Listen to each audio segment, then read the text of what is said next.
साथियों, स्वागत है आपका self study classes Vishwamit Jain YouTube channel में। तो साथियों, स्टार्ट हो चुका है आज का ये सेशन और इस सेशन बहुत ही बम्पर प्लस 1000 प्लस प्रश्नों पर चर्चा करेंगे दोस्तों। हम जूनियर सुपर टेट हिंदी साहित्य के लिए ये सेशन अब रोज चलेगा आपका।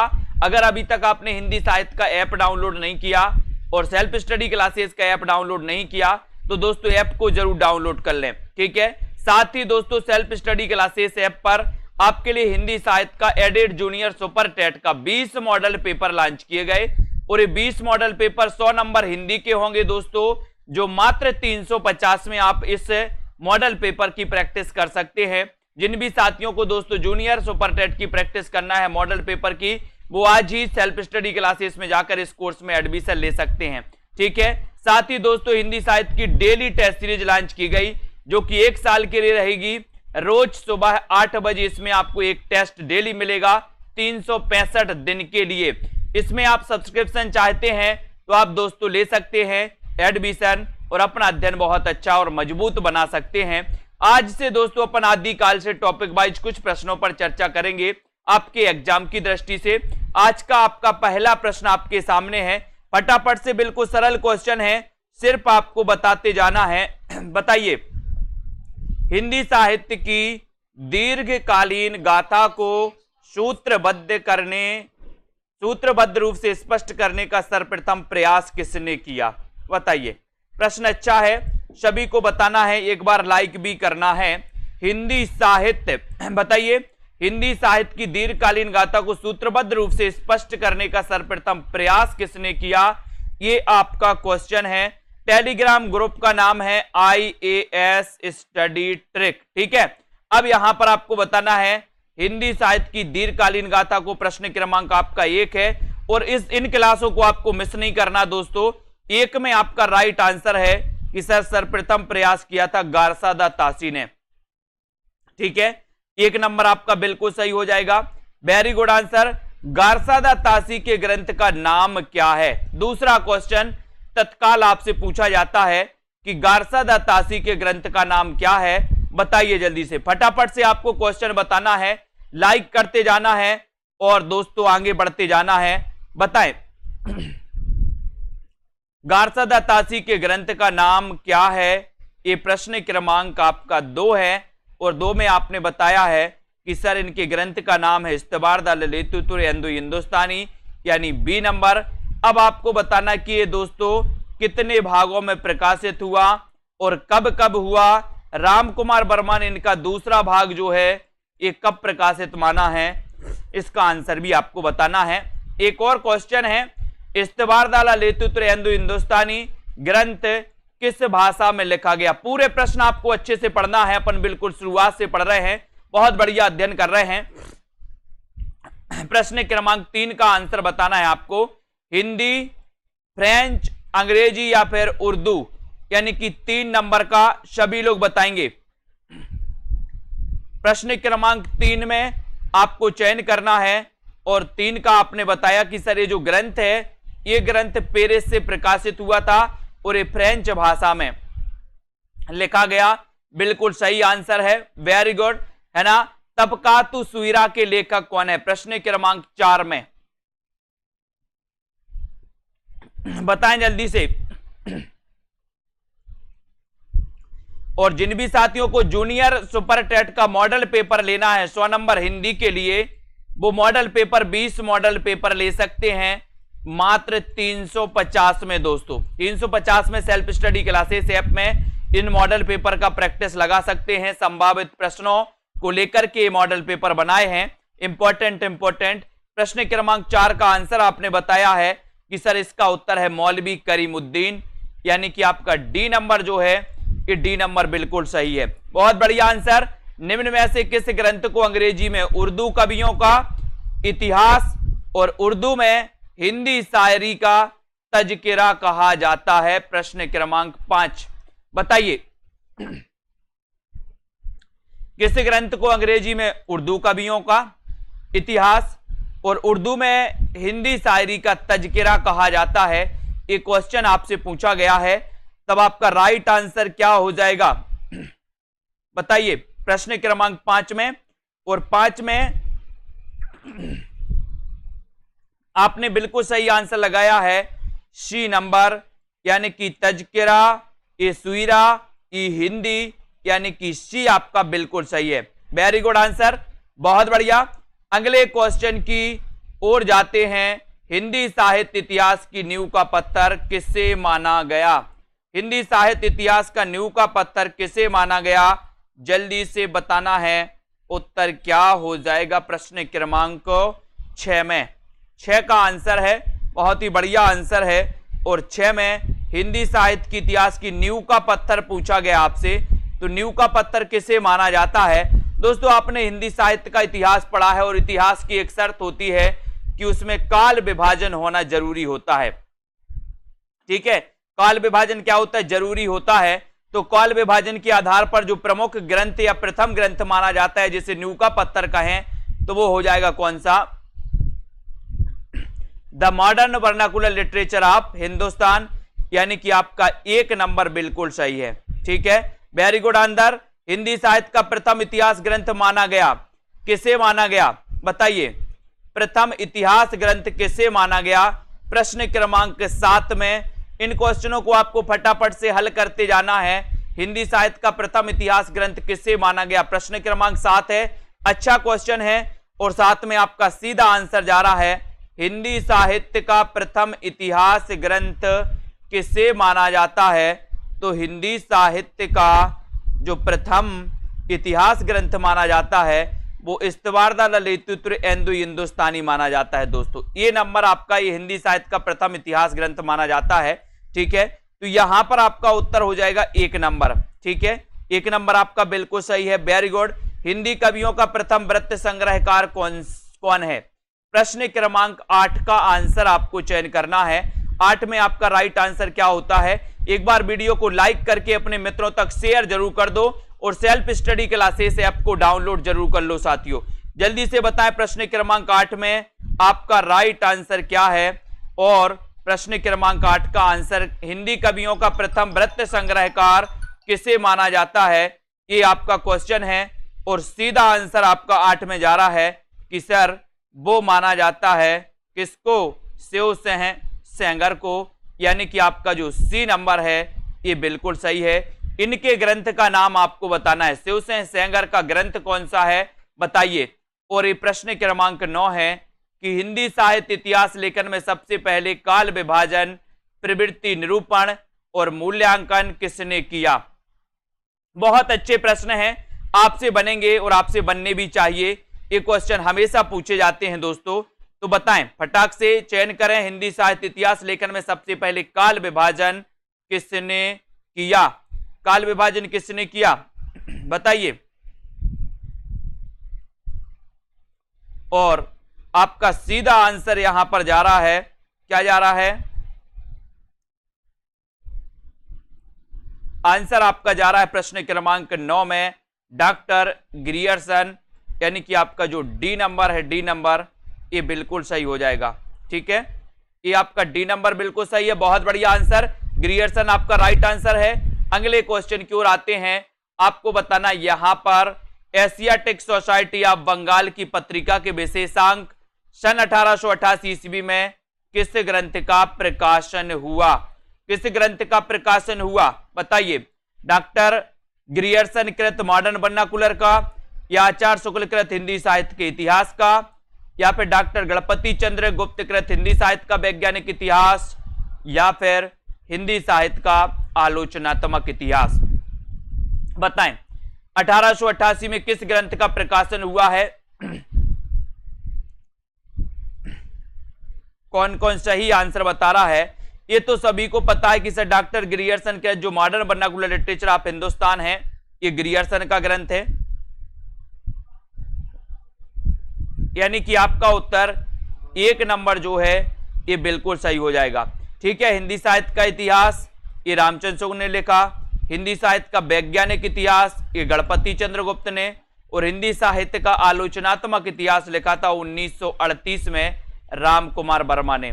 ठीक है, अगला क्वेश्चन प्रश्न क्रमांक 11 में the modern vernacular literature of Hindustan को हिंदी का प्रथम साहित्य इतिहास ग्रंथ किसने माना? किसने माना? प्रश्न क्रमांक 11 में आपको चयन करना है। किसने माना बताइए। 11 का राइट आंसर। लाइक करते रहें और शेयर जरूर करते रहें दोस्तों। किसने माना है मॉडर्न वर्नाकुलर, जो कि दोस्तों 1888 में ये प्रकाशित हुआ था एशियाटिक सोसाइटी ऑफ बंगाल की दोस्तों विशेषांक में। और यहां पर बिल्कुल सही आंसर लगाए डॉक्टर किशोरी लाल गुप्त, यानी बी नंबर। वेरी गुड, बिल्कुल सही आंसर है, बी नंबर आपका राइट आंसर है। इन्होंने प्रथम साहित्य इतिहास ग्रंथ किसने माना है, तो किशोरी लाल गुप्त ने। हिंदी साहित्य के इतिहास का प्रस्थान बिंदु किससे कहा गया, हिंदी साहित्य के इतिहास का प्रस्थान बिंदु किसे कहा जाता है। प्रश्न क्रमांक 12 में आपको चयन करना है हिंदी साहित्य के इतिहास का। एक क्वेश्चन आता है दोस्तों, बहुत ही इंपॉर्टेंट क्वेश्चन है प्रश्न क्रमांक 12 में। और 12 का आपका राइट आंसर क्या हो जाएगा, 12 का चयन करना है, करिए चयन 12 में। नीचे लिंक दिए हिंदी साहित्य के ऐप की, तो हिंदी साहित्य का ऐप आप लोग डाउनलोड कर सकते हैं दोस्तों, है ना। स्पेशल हिंदी साहित्य विषय के लिए ऐप बनवाया गया।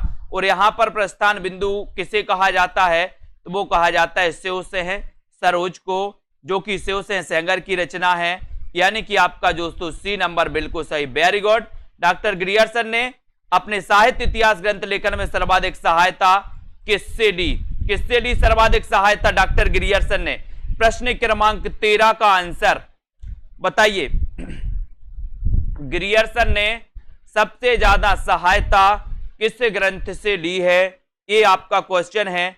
फटाफट से आपको बताना है, लाइक करना है अपने मित्रों तक और शेयर कर देना है दोस्तों। बताएं प्रश्न क्रमांक 13 और उत्तर जा रहा है आपका, क्या जा रहा है, किससे ली है, बोली है शिव सिंह सरोज से, यानी सी नंबर आपका फिर सही आंसर हो जाएगा। Very good. Modern vernacular literature of Hindustan में वर्णित कवियों की संख्या कितनी है, कवियों की संख्या बताना है आपको। 952, 1000, 692 या फिर 750। Modern vernacular literature of Hindustan में वर्णित कवियों की संख्या कितनी है, बहुत अच्छा क्वेश्चन है। प्रश्न क्रमांक 14 में कितनी है संख्या, फटाफट से बताते जाएं, बहुत सारे प्रश्नों को अपन को चयन करना है। प्रश्न क्रमांक 14 का आंसर, और 14 में आपका आंसर जा रहा है कि सर इसका आंसर 952 हो जाएगा, है ना। Modern vernacular literature of Hindustan में वर्णित कवियों की संख्या कितनी है, 952, यानी आपका उत्तर 1 नंबर बिल्कुल सही है। हिंदी के विधेयवादी साहित्य इतिहास के आदम प्रवर्तक शुक्ल जी नहीं, प्रत्युत ग्रियर्सन है। ये कथन किसका है, ये कथन किसका है प्रश्न क्रमांक 15 में, गारसा दत्तासी का, प्रोफेसर नलिन बिलोचन शर्मा का, पंडित हजारी प्रसाद द्विवेदी का, या फिर डॉक्टर नामवर सिंह का। ये आपको चयन करना प्रश्न क्रमांक 15 में। भैया IAS स्टडी ट्रिक सर्च कर लो टेलीग्राम में, कॉपी पेस्ट नहीं करो। हिंदी के विधेयवादी साहित्य इतिहास के आदम प्रवर्तक शुक्ल जी नहीं, प्रत्युत ग्रियर्सन है। ये आपका कथन है प्रश्न क्रमांक 15 में। और 15 का ये कथन जो कहा है वो कहा है किसने, प्रोफेसर नलिन बिलोचन शर्मा का है ये कथन।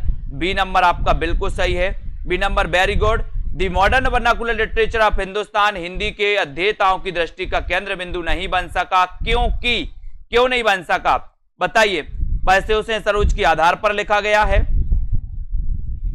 या फिर दोस्तों उसमें साहित्य के विकास क्रम का सही निर्धारण नहीं है, उसमें व्याकरण संबंधी अशुद्धियां हैं, या फिर वह अंग्रेजी भाषा में लिखा गया है।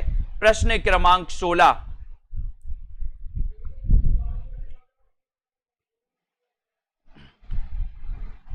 क्या कारण है, 16 का आंसर बताना है Anurag Yadav ji. Very good answer, वह अंग्रेजी भाषा में लिखा गया है, यानी कि डी आपका बिल्कुल सही। Very good. मिश्र बंधुओं में कौन सा नाम सम्मिलित नहीं है, प्रश्न क्रमांक 17। ये मिश्र बंधु दोस्तों 3 भाई थे, अब 3 भाई में एक चौथा, यहां तो 4 दिए हैं, कौन सा सम्मिलित नहीं है वो आपको बताना है। इन्होंने एक ग्रंथ लिखा था दोस्तों, कौन सा लिखा था, मिश्र बंधु विनोद, जो कि 4 भागों में प्रकाशित था। 1913 में इसके 3 भाग प्रकाशित हुए थे, फिर चौथा भाग 1934 में प्रकाशित हुआ था, है ना। और मिश्र बंधुओं ने दोस्तों हिंदी साहित्य के आदि काल को आरंभिक काल नाम दिया था। यहां पर आपका 17 का आंसर आपको चयन करना है और सीधा आंसर आपका जा रहा कि सर कृष्ण बिहारी ये मिश्र बंधु में शामिल नहीं थे, यानी डी आपका राइट आंसर है। Very good answer. सिर्फ आपको उत्तर बताना है फटाफट से, ठीक है। सिर्फ अपन पढ़ रहे हैं मिश्र बंधु विनोद में हिंदी साहित्य के इतिहास को कितने भागों में दोस्तों विभाजित किया गया, ये जल्दी से बताइए। राइट आंसर क्या है फटाक से बताएं।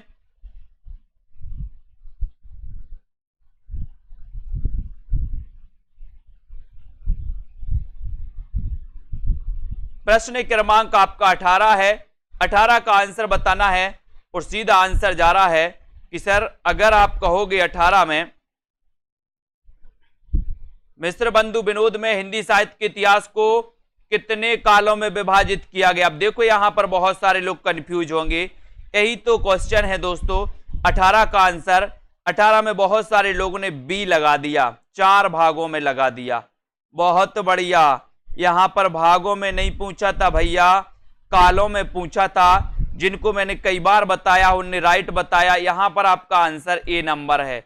आपको मैं बता दूं कि ये जो मिश्र बंधु विनोद है ये 4 पुस्तकों में बटा, मतलब 4 पुस्तक, 1 पुस्तक, 2 पुस्तक, 3 पुस्तक, 4 पुस्तक, ठीक है। ये 4 पुस्तक इसकी प्रकाशित हुई। ये 3 पुस्तकें मान के चलो सरल भाषा में, पहली वाली भाषा में 3 पुस्तकें 1913 में प्रकाशित हुई और ये चौथी पुस्तक इनकी 1934 में भाई। लेकिन याद रखते ना ये पूरा एक ग्रंथ है मान के चलो। इस ग्रंथ में हिंदी साहित्य के इतिहास को 5 कालों में, कितने कालों में, 5 कालों में विभाजित किया गया। यहां पर आपका उत्तर 1 नंबर सही है। कालों में पूछा गया था, भागों में नहीं पूछा। भाग 4 और काल 5, ठीक है। हिंदी नवरत्न के लेखक कौन है बताइए। प्रश्न क्रमांक 19 का आंसर 19 का बताइए। हिंदी नवरत्न के लेखक कौन है। शिवसेन सेंगर, मिश्र बंधु, वियोगी हरि या फिर श्याम सुंदर दास। बहुत अच्छा क्वेश्चन है, जल्दी बताएं। हिंदी नवरत्न ये पूछा गया है दोस्तों। इसका आपको पता है कि इसका रचना काल है 1910। 1910 रचना काल भी पूछा जाता कभी कभी। और हिंदी नवरत्न के लेखक कौन है ये प्रश्न क्रमांक 19 में आपसे पूछा गया, तो सीधा आंसर है कि सर मिश्र बंधु हैं। वेरी गुड, बी नंबर आपका बिल्कुल सही आंसर है। अगले क्वेश्चन की ओर हम बढ़ेंगे।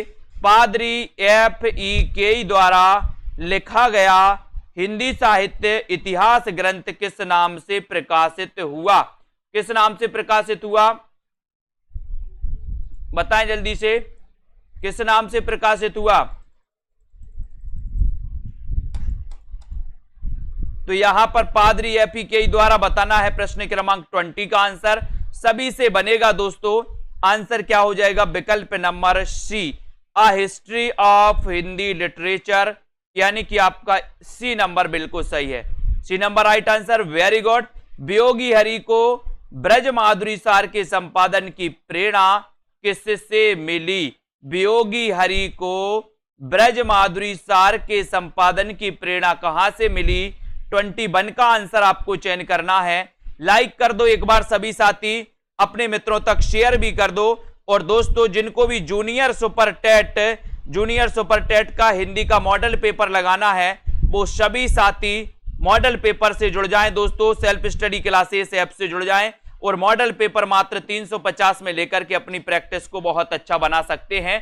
यहां पर 21 का क्वेश्चन पूछा गया, उत्तर है पंडित राधा कृष्ण गोस्वामी से। अगला क्वेश्चन 22, आचार्य शुक्ल का साहित्य इतिहास ग्रंथ हिंदी शब्द सागर की भूमिका के रूप में किस नाम से प्रकाशित हुआ था।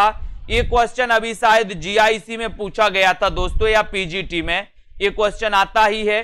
प्रश्न क्रमांक 22 का आंसर आपको चयन करना है, तो बताइए प्रश्न क्रमांक 22 का आंसर, 22 का राइट आंसर क्या हो जाएगा बताएं।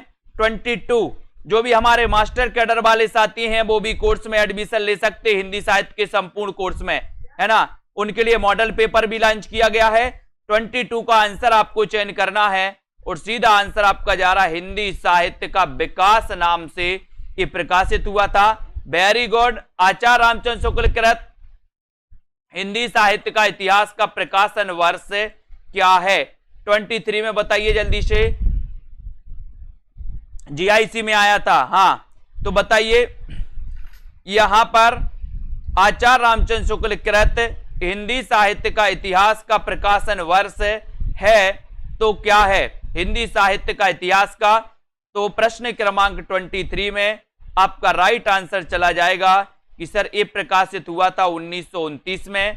ठीक है, डी नंबर आपका राइट आंसर। हिंदी साहित्य का सर्वाधिक व्यवस्थित और लोकप्रिय इतिहास ग्रंथ कौन सा है? 24 का आंसर चयन करना है। वीडियो को लाइक और एक बार शेयर कर दें सभी साथी अपने मित्रों तक। और जूनियर सुपर टेट के दोस्तों हिंदी मॉडल पेपर में एडमिशन ले सकते हैं। जूनियर सुपर टेट का क्रैश कोर्स भी लॉन्च किया गया है। जो भी साथी मात्र 15 दिनों में अपनी तैयारी अच्छा करना चाहते हैं तो एक क्रैश कोर्स भी बनाया गया है उसके लिए। ठीक है, तो हिंदी साहित्य का सर्वाधिक व्यवस्थित और लोकप्रिय इतिहास ग्रंथ कौन सा है? 24 का आंसर आपको चयन करना है और 24 का आंसर आपका बी नंबर बिल्कुल सही है। B number right answer. Very good. Hindi साहित्य इतिहास लेखन में आचार्य शुक्ल का प्रथम क्रांतिकारी कदम क्या था? बताएं। प्रश्न क्रमांक 25 में वीडियो को लाइक करें। जो भी जूनियर सुपर टेट के अंतिम दिनों में हिंदी की दोस्तों तैयारी करना चाहते हैं, वो एक क्रैश कोर्स बनाया गया उनके लिए 599 का। उस क्रैश कोर्स में आप बहुत अच्छा कर सकते हो, तैयारी कर सकते हैं। अगर अभी तक आपने नहीं की है तो 25 का आंसर है। 25 में आपको चयन करना है और आपका जो ए नंबर है वो बिल्कुल सही हो जाएगा कि सर अपभ्रंश साहित्य को हिंदी साहित्य से अलग मानकर उसे पूर्व पीठिका के रूप में प्रस्तुत करना एक बहुत ही क्रांतिकारी कदम था। एक नंबर आपका बिल्कुल सही हो जाएगा। ठीक है, वेरी गुड। आचार्य रामचंद्र शुक्ल के अनुसार किसकी रचनाएं साहित्य कोटि की नहीं है? 26 का आंसर बताना है। राइट आंसर सभी लोग चयन करेंगे। आपको पता है दोस्तों कि वीर गाथा काल आदिकाल को रामचंद्र शुक्ल ने कहा था, आदिकाल को आदिकाल हजारी प्रसाद द्विवेदी ने कहा था, है ना। अपभ्रंश काल दोस्तों धीरेन्द्र वर्मा और गुलेरी जी ने कहा था। ठीक है, वीर काल विश्वनाथ ने कहा था। ठीक है, तो यहां पर आचार्य रामचंद्र शुक्ल के अनुसार किसकी रचनाएं साहित्यिक कोटि की नहीं है? तो प्रश्न क्रमांक 26 में आपने सही आंसर लगाया है कि सर सिद्धों और योगियों की नहीं है। अब सिद्धों की बात आई है तो सिद्धों की संख्या भी आप बता दो। सिद्धों की संख्या कितनी थी? सिद्धों की संख्या कितनी थी और नाथों की संख्या कितनी थी? जल्दी से बताओ। क्वेश्चन पूछ लिया जाता है, सरल है लेकिन अच्छा क्वेश्चन है। आपसे यहां पर हिंदी साहित्य इतिहास का वह प्रमुख ग्रंथ जो अभी तक अधूरा है, बताइए कौन सा ग्रंथ है जो अभी तक अधूरा है? बहुत बढ़िया प्रश्न आपसे पूछा गया है दोस्तों। ये क्वेश्चन आता है परीक्षाओं में, पूछा जाता है, लेकिन आपको पता होना चाहिए कि वह ग्रंथ कौन सा है जो आज तक अधूरा ही है। बताएं। बहुत अच्छा प्रश्न है। आपको पता है हिंदी साहित्य का आधा इतिहास किसने लिखा? सुमन राजे। बोले सर सुमन आधा नहीं दिया जाता। सुमन मतलब फूल, फूल आधा नहीं दिया जाता किसी को, गलती नहीं करना। आधा से क्या बनेगा? सुमन। हिंदी साहित्य का दूसरा इतिहास, बोले दूसरा इतिहास लिखना बच्चों का खेल है क्या? बच्चन का, तो बच्चन से है। हिंदी साहित्य का दोस्तों समीक्षात्मक इतिहास प्रोफेसर वासुदेव सिंह ने लिखा। और हिंदी साहित्य का आलोचनात्मक इतिहास ये डॉक्टर राम कुमार वर्मा का है। और यही ग्रंथ जो है, यही ग्रंथ क्या है? अधूरा है। क्या है? अधूरा। कौन सा? D number. Very good. अगला क्वेश्चन, हिंदी साहित्य के इतिहास को आलोचनात्मक ढंग से समझाने का श्रेय किसको है? आलोचनात्मक ढंग से पूछा गया। अब हिंदी साहित्य का आलोचनात्मक इतिहास नहीं पूछा गया यहां पर, हालांकि विकल्प भी नहीं है, लेकिन आलोचनात्मक ढंग से समझाने का श्रेय किसे है ये आपसे पूछा गया 29 में। बताइए सभी लोग, लाइक कर दो। सभी साथी लाइक भी किया करें दोस्तों और बताएं। आपका प्रश्न है, बहुत बढ़िया प्रश्न है 28 का। और 28 में आपने बताया कि sir Padmalal Punnalal Bakshi. Very good, बहुत बढ़िया। अब आपको बताना है हिंदी साहित्य इतिहास की रूपरेखा से युक्त हिंदी के मुसलमान कवि नामक पुस्तक के लेखक कौन है? हिंदी के मुसलमान कवि नामक पुस्तक के लेखक कौन है? प्रश्न क्रमांक 29 है। सभी लोग लाइक करें। ये सेशन रोज 9 बजे चलेगा दोस्तों। आपको 29 का आंसर बताना है। बताइए 29 में सीधा आंसर जा रहा है कि सर हिंदी के मुसलमान कवि नामक पुस्तक के जो लेखक हैं वो लेखक कौन है? गंगा प्रसाद से हैं। कौन है? गंगा प्रसाद से हैं। बहुत बढ़िया आंसर, बिल्कुल सही, very good, 3 number right answer. किस साहित्य इतिहास ग्रंथ को आधुनिक साहित्य संपत्ति का बीजक कहा गया? बहुत बढ़िया प्रश्न है, 30 नंबर। किस साहित्य इतिहास ग्रंथ को आधुनिक साहित्य संपत्ति का बीजक कहा गया है? ये क्वेश्चन है आपका। नीचे लिंक दी है हिंदी साहित्य के ऐप की, तो ऐप को सभी लोग डाउनलोड कर सकते हैं। प्रश्न क्रमांक 30 में आपका उत्तर चला जाएगा डी नंबर, यानी कि हिंदी पुस्तक साहित्य माता प्रसाद गुप्त। माता प्रसाद गुप्त, इसको दोस्तों आधुनिक साहित्य संपत्ति का बीजक कहा जाता है। किस ग्रंथ को कहा जाता है? हिंदी पुस्तक साहित्य। बोले हिंदी पुस्तक तो हमारी माता है तो ये माता प्रसाद गुप्त जी का ग्रंथ है। अगला क्वेश्चन, किसने अपने इतिहास ग्रंथ में साहित्य के विकास के साथ साथ संवेदना के विकास को भी रेखांकित किया है? किसने किया है अपने इतिहास में? प्रश्न क्रमांक 31 का आंसर। लाइक करते हुए आगे बढ़ेंगे दोस्तों और बताते जाए फटाफट से। एक बढ़िया प्रैक्टिस आपकी रहेगी, है ना। यहां पर 31 में अपना टारगेट 1000 प्लस प्रश्नों पर अपन चर्चा करेंगे और जो भी साथी यहां पर 31 का आंसर बताएगा उसका आंसर हो जाएगा 1 नंबर, यानी कि डॉक्टर राम स्वरूप चतुर्वेदी। ये नंबर आपका बिल्कुल सही है, वेरी गुड, बहुत बढ़िया। अगला क्वेश्चन, हिंदी साहित्य के इतिहास में काल विभाजन का सबसे पहले प्रयास किसने किया? एक बढ़िया क्वेश्चन आपसे पूछा गया, सबसे बनेगा, सभी लोग बताएंगे काल विभाजन का सबसे पहले प्रयास किसने किया? गारसा तासी ने, डॉक्टर ग्रियर्सन ने, रामचंद्र शुक्ल ने, या फिर मिश्र बंधुओं ने? बताइए अरविंद यादव जी। 32 का आंसर, और 32 में आपका सीधा सीधा जा रहा है कि सर काल विभाजन तो ग्रियर्सन ने किया है। सब सर्वप्रथम डॉक्टर ग्रियर्सन ने अपने साहित्य इतिहास ग्रंथ में आरंभिक काल को कौन सा नाम दिया? बहुत बढ़िया क्वेश्चन, बताएं। हिंदी साहित्य इतिहास ग्रंथ में आरंभिक काल को कौन सा नाम दिया है? आदिकाल, चारण काल, प्रारंभिक काल, चारण काल, या फिर वीरगाथा काल? क्या नाम दिया 33 में? 33 का बताइए और लाइक जरूर करिए। आप लोग लाइक नहीं करते हो, है ना।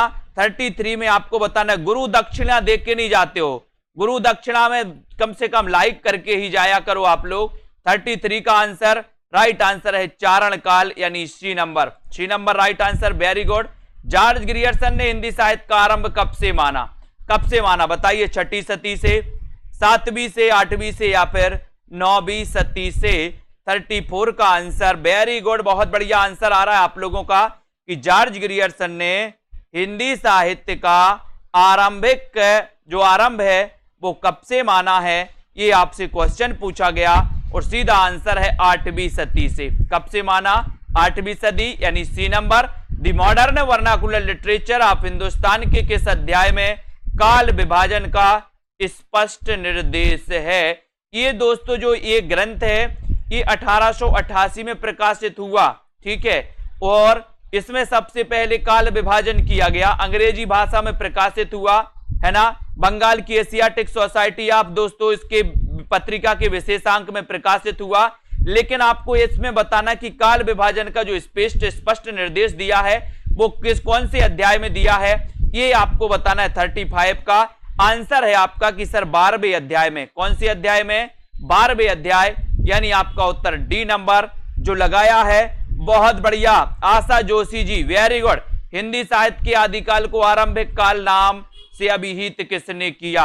बहुत अच्छा क्वेश्चन है। आरंभिक काल और प्रारंभिक काल, मैंने कई बार आपको बताया, आरंभिक काल मिश्र बंधुओं ने, प्रारंभिक काल गणपति चंद्रगुप्त ने। अब 36 का आंसर आपको चयन करना है और सीधा आंसर जा रहा है कि सर आरंभिक काल जो नाम दिया है वो दिया है किसने? मिश्र बंधुओं ने, यानी कि आपका जो 1 नंबर है, ये 3 भाई थे, तीनों भाइयों के नाम लिखिए कमेंट में जल्दी से। 1 नंबर आपका मिश्र बंधु राइट। मिश्र बंधुओं द्वारा किए गए काल विभाजन के अंतर्गत अज्ञात काल का उल्लेख है। इसमें किसमें है अज्ञात काल का उल्लेख? 37 का आंसर यहां पर बताना है। अज्ञात काल का उल्लेख है दोस्तों उन कवियों का विवरण है जिनका निश्चित समय ज्ञात नहीं है। ठीक है, यानी बी नंबर यहां पर सही हो जाएगा। अगला क्वेश्चन 38 का आंसर बताइए आप लोग। तो हिंदी साहित्य इतिहास ग्रंथों में काल विभाजन के लिए कितनी पद्धतियां हैं? बहुत बढ़िया क्वेश्चन। काल विभाजन के लिए कितनी पद्धतियां हैं, उन पद्धतियों के नाम भी आपको कमेंट में लिखना है, कौन कौन सी पद्धतियां हैं। एक अच्छा क्वेश्चन आपसे पूछा गया 38 में, बताइए। लाइक करिए फटाक से, शेयर कर दीजिए अपने मित्रों तक। हिंदी साहित्य इतिहास ग्रंथों में काल विभाजन के लिए कितनी पद्धतियां हैं? प्रश्न क्रमांक 38, और 38 का आंसर हो जाएगा कि सर ये 4 पद्धतियां हैं। कितनी? 4 पद्धतियां हैं। नाम लिखिए फटाक से कौन कौन सी 4 पद्धतियां हैं। और यहां पर अगला ही क्वेश्चन पूछा गया, FEKE ने अ हिस्ट्री ऑफ हिंदी लिटरेचर में हिंदी साहित्य इतिहास को कितने कालों में विभक्त किया है? कितने कालों में विभक्त किया बताइए? 4, 5, 6 या फिर 7? बताएं। प्रश्न क्रमांक 39 में बताना है कि FEKE ने अ हिस्ट्री ऑफ हिंदी लिटरेचर में हिंदी साहित्य को कितने कालों में दोस्तों विभक्त किया? तब आपका उत्तर आया है कि सर 4 कालों में। कितने कालों में FEKE ने? 4 कालों में, यानी कि 1 नंबर आपका बिल्कुल सही है। बहुत बढ़िया। अगला क्वेश्चन, किसने हिंदी की शैशव अवस्था के वृत्तों का वर्णन करने के उपरांत काल विभाजन का आधार हिंदी साहित्य में उठने वाले महत्वपूर्ण आंदोलनों को दोस्तों बनाया? काल विभाजन का आधार जो है, आंदोलनों को बनाने वाले जो विद्वान हैं वो विद्वान कौन है? उन विद्वान का नाम आपको बताना है। प्रश्न क्रमांक 40 में बताइए किसने बनाया? बहुत अच्छा क्वेश्चन है। 40 का आंसर आपको चयन करना है। और जितने भी हमारे साथी हैं दोस्तों सभी लोग लाइक जरूर करें और सेल्फ स्टडी क्लासेस ऐप को डाउनलोड कर लें। प्रश्न क्रमांक 40 का आंसर आपका बिल्कुल सही है कि सर आंसर डी नंबर लगा दो। डी मैंने आंसर लगा दिया, बिल्कुल right answer, very good, D आपका सही है। किस साहित्य इतिहासकार ने जनता की चित्तवृत्तियों को काल विभाजन का आधार बनाया? बहुत बढ़िया प्रश्न है और बहुत बढ़िया आंसर आना चाहिए। जनता की चित्तवृत्तियों को काल विभाजन का आधार बनाने वाले विद्वान कौन हैं? बताएं, जल्दी से बताएं। किस साहित्य इतिहासकार ने जनता की चित्तवृत्ति को काल विभाजन का आधार बनाया है? प्रश्न क्रमांक 41 का आंसर आपको चयन करना है। तो 41 में सभी लोग आंसर बता रहे हैं कि सर ये जनता की चित्तवृत्ति को काल विभाजन का आधार बनाया किसने? रामचंद्र शुक्ल ने, यानी कि आपका ए नंबर बिल्कुल सही, वेरी गुड। आचार्य रामचंद्र शुक्ल ने अपने साहित्य इतिहास को कितने कालों में विभाजित किया? बहुत बढ़िया क्वेश्चन। शुक्ल ने कितने कालों में विभाजित किया साहित्य इतिहास को? इनका एक ग्रंथ है, कौन सा? हिंदी साहित्य का इतिहास, सभी को पता है। अब इस हिंदी साहित्य के इतिहास में हिंदी साहित्य को कितने कालखंडों में विभाजित किया है? ये प्रश्न क्रमांक 42 का आंसर बताना है। देखते हैं कौन कौन सही उत्तर बताता है। बताइए कितने कालों में विभाजित किया? बहुत बढ़िया आंसर, बी नंबर, यानी 4 भागों में विभाजित किया है, 4 कालखंडों में विभाजित किया। सभी का आंसर सही आया है ना। वीरगाथा काल नाम के विरुद्ध सर्व प्रमुख आपत्ति है, बताइए क्या आपत्ति है? 4 विकल्प हैं। क्या आपत्ति है? जिन ग्रंथों के आधार पर यह नामकरण किया है उनमें धार्मिकता का प्राधान्य है, उनमें श्रृंगार रस भी है, उनमें कुछ आप्राप और कुछ परवर्ती काल की रचनाएं हैं, या उनमें हठयोग की प्रधानता है। आपको बताना है। पंकज कुमार जी बताइए, अर्चना पाल जी, प्रश्न क्रमांक 43 का आंसर 43 में आपको चयन करना है। और 43 में सभी का आंसर हो जाएगा कि सर उसमें कुछ आप्राप और कुछ परवर्ती काल की क्या है? रचनाएं हैं। उत्तर हो जाएगा आपका विकल्प नंबर सी आपका right answer, very good. Hindi साहित्य के आरंभिक काल का सर्वाधिक उपयुक्त नाम क्या है? सर्वाधिक उपयुक्त नाम क्या है? साथ ही आपको बताना है यहां पर कि वीरगाथा काल किसने कहा, सिद्ध सामंत काल किसने कहा, आदिकाल किसने कहा, चारण काल किसने कहा। तो यहां पर सर्वाधिक उपयुक्त नाम बताइए। सबसे पहले तो सर्वाधिक उपयुक्त नाम क्या है, ये क्वेश्चन आपसे पूछा गया, तब आपने सीधा लगाया कि सर आदिकाल ये सर्वाधिक उपयुक्त है। सिद्ध सामंत काल राहुल सांकृत्यायन ने कहा, वीरगाथा काल रामचंद्र शुक्ल ने कहा, चारण काल दोस्तों गिरियर्सन ने कहा और रामकुमार वर्मा ने भी कहा। ठीक है, आचार्य शुक्ल ने अपने साहित्य इतिहास ग्रंथ में लगभग कितने वर्षों तक के साहित्य पर प्रकाश डाला है, ये आपका क्वेश्चन है। नीचे हिंदी साहित्य की दोस्तों आपके ऐप की लिंक दी है, तो आप हिंदी साहित्य के ऐप को डाउनलोड कर सकते हैं, है ना। यहां पर आपको चयन करना है 45 नंबर का प्रश्न है। 45 नंबर में आपका सही आंसर क्या हो रहा है, बहुत बढ़िया प्रश्न है 45 में, और आपका उत्तर यहां पर चला जाएगा क्या, 1 नंबर। 950 वर्ष का, कितने वर्षों का, 950 वर्षों तक के साहित्य पर प्रकाश डाला है, यानी कि आपका 1 नंबर 950 वर्ष बिल्कुल सही है। ठीक है, किसके साहित्य इतिहास ग्रंथ में आदिकाल के लिए चारण काल शब्द का प्रयोग नहीं हुआ, किसके नहीं हुआ, बहुत अच्छा क्वेश्चन है। किसके साहित्य इतिहास ग्रंथ में आदिकाल के लिए चारण काल शब्द का प्रयोग नहीं हुआ, प्रश्न क्रमांक 46 में आपको चयन करना है, और 46 का सीधा आंसर जा रहा है, क्या जा रहा है बताइए, किसके साहित्य इतिहास ग्रंथ में आदिकाल के लिए चारण काल शब्द का प्रयोग नहीं हुआ। यानी कि यहां पर आपके 3 क्वेश्चन बन रहे दोस्तों, वो आपको ध्यान रखना है कि गिरियर्सन ने भी चारण काल कहा, रामकुमार वर्मा ने भी चारण काल कहा, और FEK ने भी चारण काल कहा। अगर किसी ने नहीं कहा तो वो है डॉक्टर रमाशंकर शुक्ल रसाल, यानी कि C नंबर आपका सही है।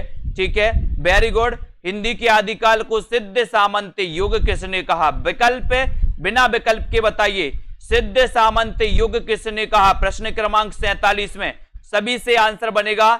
लाइक करते चलिए, वीडियो को शेयर करते चलिए अपने मित्रों तक।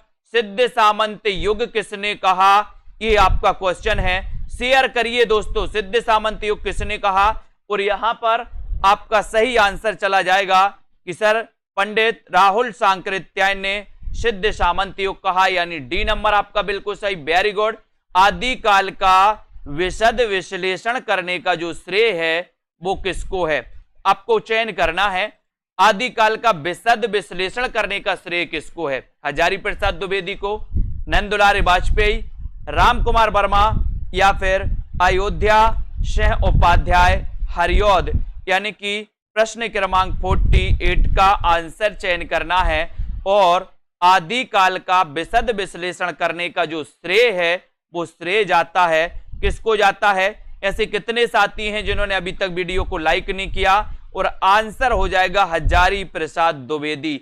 हजारी प्रसाद द्विवेदी के 3 ग्रंथों को आपको कमेंट में लिखना है, जल्दी से लिखिए। आदिकाल की सीमा अवधि क्या है, सीमा अवधि बताइए, 6वीं शताब्दी से 9वीं शताब्दी तक, या फिर दोस्तों 7वीं शताब्दी से 17वीं शताब्दी तक, 8वीं से 11वीं, या 11वीं से 14वीं शताब्दी तक। प्रश्न क्रमांक 49 का आपको चयन करना है।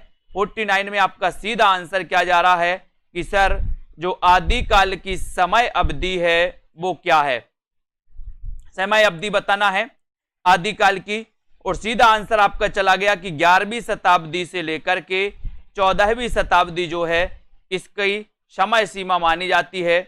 D नंबर आपका सही है, D नंबर जिन्होंने बताया उनका आंसर सही हो जाएगा 49 में, वेरी गुड। हिंदी साहित्य के आदिकाल को अपभ्रंश काल किसने कहा, बहुत बढ़िया क्वेश्चन है प्रश्न क्रमांक 50 में। लाइक कर दो सभी लोग, शेयर कर दो अपने मित्रों तक दोस्तों, और इतना अच्छा क्वेश्चन आपसे पूछा गया जो कि सभी से बनेगा, बहुत ही अच्छा क्वेश्चन है।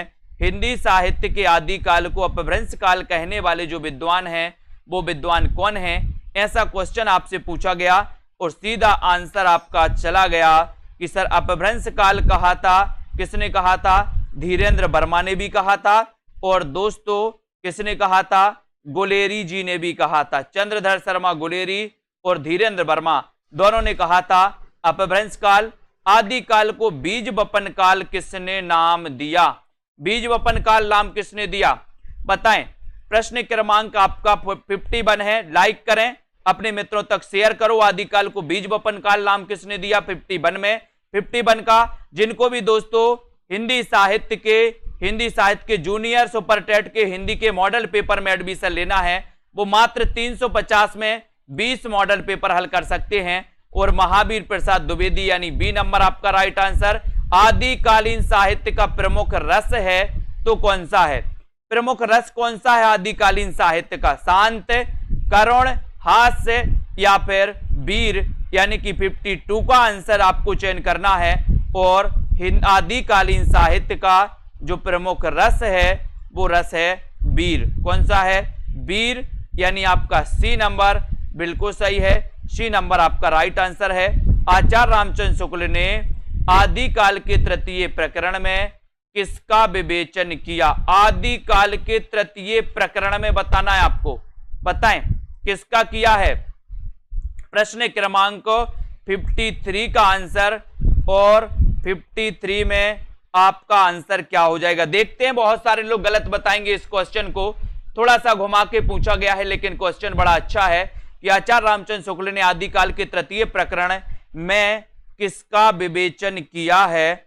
कौन कौन सही बता रहा? प्रश्न क्रमांक 53 में बहुत सारे लोग गलत बताएंगे मुझे पता है, और बहुत सारे लोगों ने सही आंसर लगाया कि सर वीर गाथा काव्य का इन्होंने क्या किया है। यहां पर आदिकाल के पूछा गया था, आदिकाल के तृतीय प्रकरण में, है ना, हिंदी साहित्य के तृतीय प्रकरण नहीं पूछा, तो आपका सी नंबर यहां पर बिल्कुल सही है। पंडित हजारी प्रसाद द्विवेदी ने भक्ति साहित्य से वास्तविक हिंदी साहित्य का आरंभ माना है, क्योंकि बताइए, माना है क्योंकि आदिकाल से लेकर भक्ति काल तक की रचनाएं पुरानी हिंदी में मिलती हैं। आदिकालीन हिंदी उलटवासी शैली के कारण ध्रुव है। पुरानी हिंदी में ब्राह्मणों के कर्मकांड एवं वर्णाश्रम व्यवस्था पर तीव्र प्रहार किया गया, या फिर अपभ्रंशाभास हिंदी भक्ति काल तक आते आते काव्य भाषा के रूप में स्थापित। बताएं प्रश्न क्रमांक 54 का आंसर। 54 में आपको चयन करना है, और 54 में आपका सीधा आंसर जा रहा है कि सर आचार्य पंडित हजारी प्रसाद द्विवेदी ने भक्ति साहित्य से वास्तविक हिंदी साहित्य का आरंभ माना है, क्योंकि अपभ्रंशाभास हिंदी भक्ति काल तक आते आते काव्य भाषा के रूप में स्थापित हो जाती है, और हिंदी का स्वरूप क्या हो जाता है? स्पष्ट हो जाता है, यानी कि डी नंबर। हिंदी का सबसे प्राचीन छंद कौन सा है? बहुत अच्छा क्वेश्चन। हिंदी का प्राचीन छंद कौन सा है? 55 में आपको चयन करना है। लाइक जरूर करें सभी साथी। हिंदी का सबसे प्राचीन छंद कौन सा है? दोहा, बरबे, छप्पय या फिर सवैया? हिंदी का सबसे प्राचीन छंद कौन सा माना जाता है? प्रश्न क्रमांक 55 में बहुत अच्छा क्वेश्चन है, और सीधा सीधा आंसर आपने बताया कि सर प्राचीन छंद है दोहा। हिंदी का सबसे प्राचीन छंद दोहा है। आदिकालीन साहित्य के संबंध में कौन सा कथन सत्य है? कौन सा कथन सत्य है? 56 का। लाइक करो सभी साथी और शेयर कर दो अपने मित्रों तक। आदिकालीन साहित्य के संबंध में कौन सा कथन सत्य है? ये 56 का आंसर आपको बताना है। आदिकालीन साहित्य शुद्ध अपभ्रंश में है, आदिकालीन साहित्य शुद्ध हिंदी में है, आदिकालीन साहित्य अपभ्रंशाभास हिंदी में है, या फिर आदिकालीन साहित्य शुद्ध प्राकृत में है। तो आपको चयन करना है, और प्रश्न क्रमांक 56 में कि आदिकालीन साहित्य अपभ्रंशाभास हिंदी में है, ये कथन सत्य है ना, यानी कि आपका जो सी नंबर है वो बिल्कुल सही है। अपभ्रंश को पुरानी हिंदी मानते हुए हिंदी साहित्य का आरंभ 7वीं 8वीं सदी किसने माना है? 57 में आपको चयन करना है। अपभ्रंश को पुरानी हिंदी मानते हुए हिंदी साहित्य का आरंभ 7वीं 8वीं सदी किसने माना है? ये प्रश्न आपको कमेंट में लिखना है अपने, है ना। और दोस्तों इसी प्रकार से सभी साथी की भक्ति आंदोलन को ईसाइत की देन किसने माना है? जल्दी से आपको बताना है, कमेंट में लिखना है और लाइक कर देना है। भक्ति आंदोलन को ईसाइत की देन किसने माना है? ये आपको चयन करना है। चयन करिए, सभी साथी चयन करेंगे। भक्ति आंदोलन को ईसाइत की देन मानने वाले जो विद्वान है वो विद्वान कौन है? कौन बताएगा सबसे पहले? और सबसे पहले बताया है कि सर ईसाइत की जो देन माना है वो माना है किसने? ग्रियर्सन ने। किसने माना है? ग्रियर्सन। यानी आपका एक नंबर जो है वो बिल्कुल सही हो जाएगा, ये नंबर आपका राइट आंसर हो जाएगा। सभी लोगों ने बताया है, कमल जी, राणा जी, योगेंद्र जी, बहुत बढ़िया। भक्ति काव्य को भारतीय चिंतन धारा का दोस्तों स्वाभाविक विकास किसने माना है? बहुत बढ़िया प्रश्न। प्रश्न क्रमांक 2 का आंसर आपको चयन करना है। भक्ति काव्य को भारतीय चिंतन धारा का स्वाभाविक विकास किसने माना है? सभी से बनेगा, बताइए क्या हो जाएगा आपका राइट आंसर? भक्ति काव्य को भारतीय चिंतन धारा का स्वाभाविक विकास किसने माना है? प्रश्न क्रमांक 2 का आंसर, और 2 में आपका उत्तर हो जाएगा हजारी प्रसाद द्विवेदी। यानी कि आपका जो बी नंबर है वो बिल्कुल सही है, बी नंबर आपका राइट आंसर है। पराजय के बाद व्यक्ति अपनी आध्यात्मिक श्रेष्ठता प्रदर्शित करना चाहता है, यही मनोवृत्ति भक्ति आंदोलन का स्रोत है। यह कथन किसका है? प्रश्न क्रमांक 3 में आपको बताना है। पराजय के बाद व्यक्ति अपनी आध्यात्मिक श्रेष्ठता प्रदर्शित करना चाहता है, यही मनोवृत्ति भक्ति आंदोलन का स्रोत है, ये कथन किसका है? प्रश्न क्रमांक 3 में आपको बताना है। राइट आंसर आपका क्या हो जाएगा? 3 का बताएं, और एक बार वीडियो को लाइक करके अपने मित्रों तक शेयर जरूर कर दें साथियों। इतने अच्छे क्वेश्चन जो आपके लिए बहुत ही इंपॉर्टेंट हो सकते हैं। पराजय के बाद व्यक्ति अपनी आध्यात्मिक श्रेष्ठता प्रदर्शित करना चाहता है, ये कथन आपको बताना है, ये कथन है किसका? और बहुत सारे लोगों ने बता दिया सी, लेकिन इसका सही उत्तर है बाबू गुलाब राय। क्या है इसका सही उत्तर? बाबू गुलाब राय। यानी कि आपका जो बी नंबर है दोस्तों, बी नंबर आपका यहां पर सही हो जाएगा। ठीक है, बहुत बढ़िया, दिल से हजली, बहुत बढ़िया आंसर बी नंबर जिन्होंने बताया राइट आंसर। भक्ति काल को हिंदी साहित्य का स्वर्ण युग किसने कहा है? आपको दोस्तों विकल्प अनुसार उत्तर बताना है। स्वर्ण काल और स्वर्ण युग में मतभेद नहीं करना यहां पर, है ना। ये क्वेश्चन जैसा पूछा गया है, इसमें आप क्या उत्तर लगाओगे बताइए? प्रश्न क्रमांक 4 का आंसर। तो स्वर्ण काल और स्वर्ण युग यहां पर मतभेद करना है दोस्तों, बिल्कुल सही है। यहां पर स्वर्ण युग किसने कहा और स्वर्ण काल किसने कहा? ऐसा अगर क्वेश्चन आता है तो आपको मतभेद करना है स्वर्ण काल और स्वर्ण युग में। तो बताइए यहां पर राइट आंसर क्या हो जाएगा आपका? दोनों ऑप्शन है आपके पास, एक तो ग्रियर्सन भी दिया आपके पास और एक डॉक्टर श्याम सुंदर दास भी दिया है। देखते हैं कौन कौन सही उत्तर बता रहा है, बताइए। और बहुत सारे लोगों ने बिल्कुल सही आंसर बताया है कि सर स्वर्ण काल कहा था किसने? ग्रियर्सन ने। लेकिन स्वर्ण युग जो कहा था वो श्याम सुंदर दास ने कहा था। अगर इस प्रकार का क्वेश्चन आए तो आपको सी नंबर लगाना है। ठीक है, अगर यहां पर स्वर्ण युग की जगह अगर काल होता तो आप जॉर्ज ग्रियर्सन लगाते। ठीक है, जॉर्ज ग्रियर्सन बोले काल के सामने गिरे, गिरे तो ग्रियर्सन, है ना। तो काल कहा किसने? जॉर्ज ग्रियर्सन ने। युग कहा किसने? श्याम सुंदर दास ने। यहां पर आपका उत्तर सी नंबर बिल्कुल सही हो जाएगा। ठीक है, हिंदी साहित्य के इतिहास में नामकरण की दृष्टि से कौन सा काल सबसे कम विवादास्पद रहा है? विवादास्पद सबसे कम कौन सा काल रहा है? प्रश्न क्रमांक 5 में सभी साथी ऐप को डाउनलोड कर लें, ऐप की लिंक नीचे दी है दोस्तों। और जिन भी साथियों को दोस्तों क्या करना है, ओपी चिंपा जी बिल्कुल, बहुत बढ़िया। हिंदी साहित्य के इतिहास में नामकरण की दृष्टि से कौन सा काल सबसे कम विवादास्पद रहा है, ये आपको बताना है प्रश्न क्रमांक 5 में। और 5 का उत्तर आपका चला जाएगा भक्ति काल, यानी आपका डी नंबर बिल्कुल सही हो जाएगा। ठीक है, कम विवादास्पद रहा है भक्ति काल। Very good. अगले क्वेश्चन की ओर आते दोस्तों। अगला क्वेश्चन आपको बताना है कि भक्ति को धर्म का रसात्मक रूप किसने कहा है? प्रश्न क्रमांक 6 में भक्ति को धर्म का रसात्मक रूप किसने कहा है? ये प्रश्न क्रमांक आपका 6 है। 6 का आंसर आपको चयन करना है। सभी साथी चयन करेंगे, जल्दी से। नीचे लिंक दी है ऐप की, एक तो हिंदी साहित्य का आपका ऐप है और एक है दोस्तों आपका सेल्फ स्टडी क्लासेस। ठीक है, तो भक्ति को धर्म का रसात्मक रूप किसने कहा? ये प्रश्न क्रमांक 6 का आंसर आपसे पूछा है और सभी लोगों ने बिल्कुल सही बताया कि सर आचार्य शुक्ल ने कहा। यानी बी नंबर आपका बिल्कुल सही है। B number right answer, very good. भक्ति काल को हिंदी साहित्य का स्वर्ण युग कहा जाता है, क्यों कहा जाता है?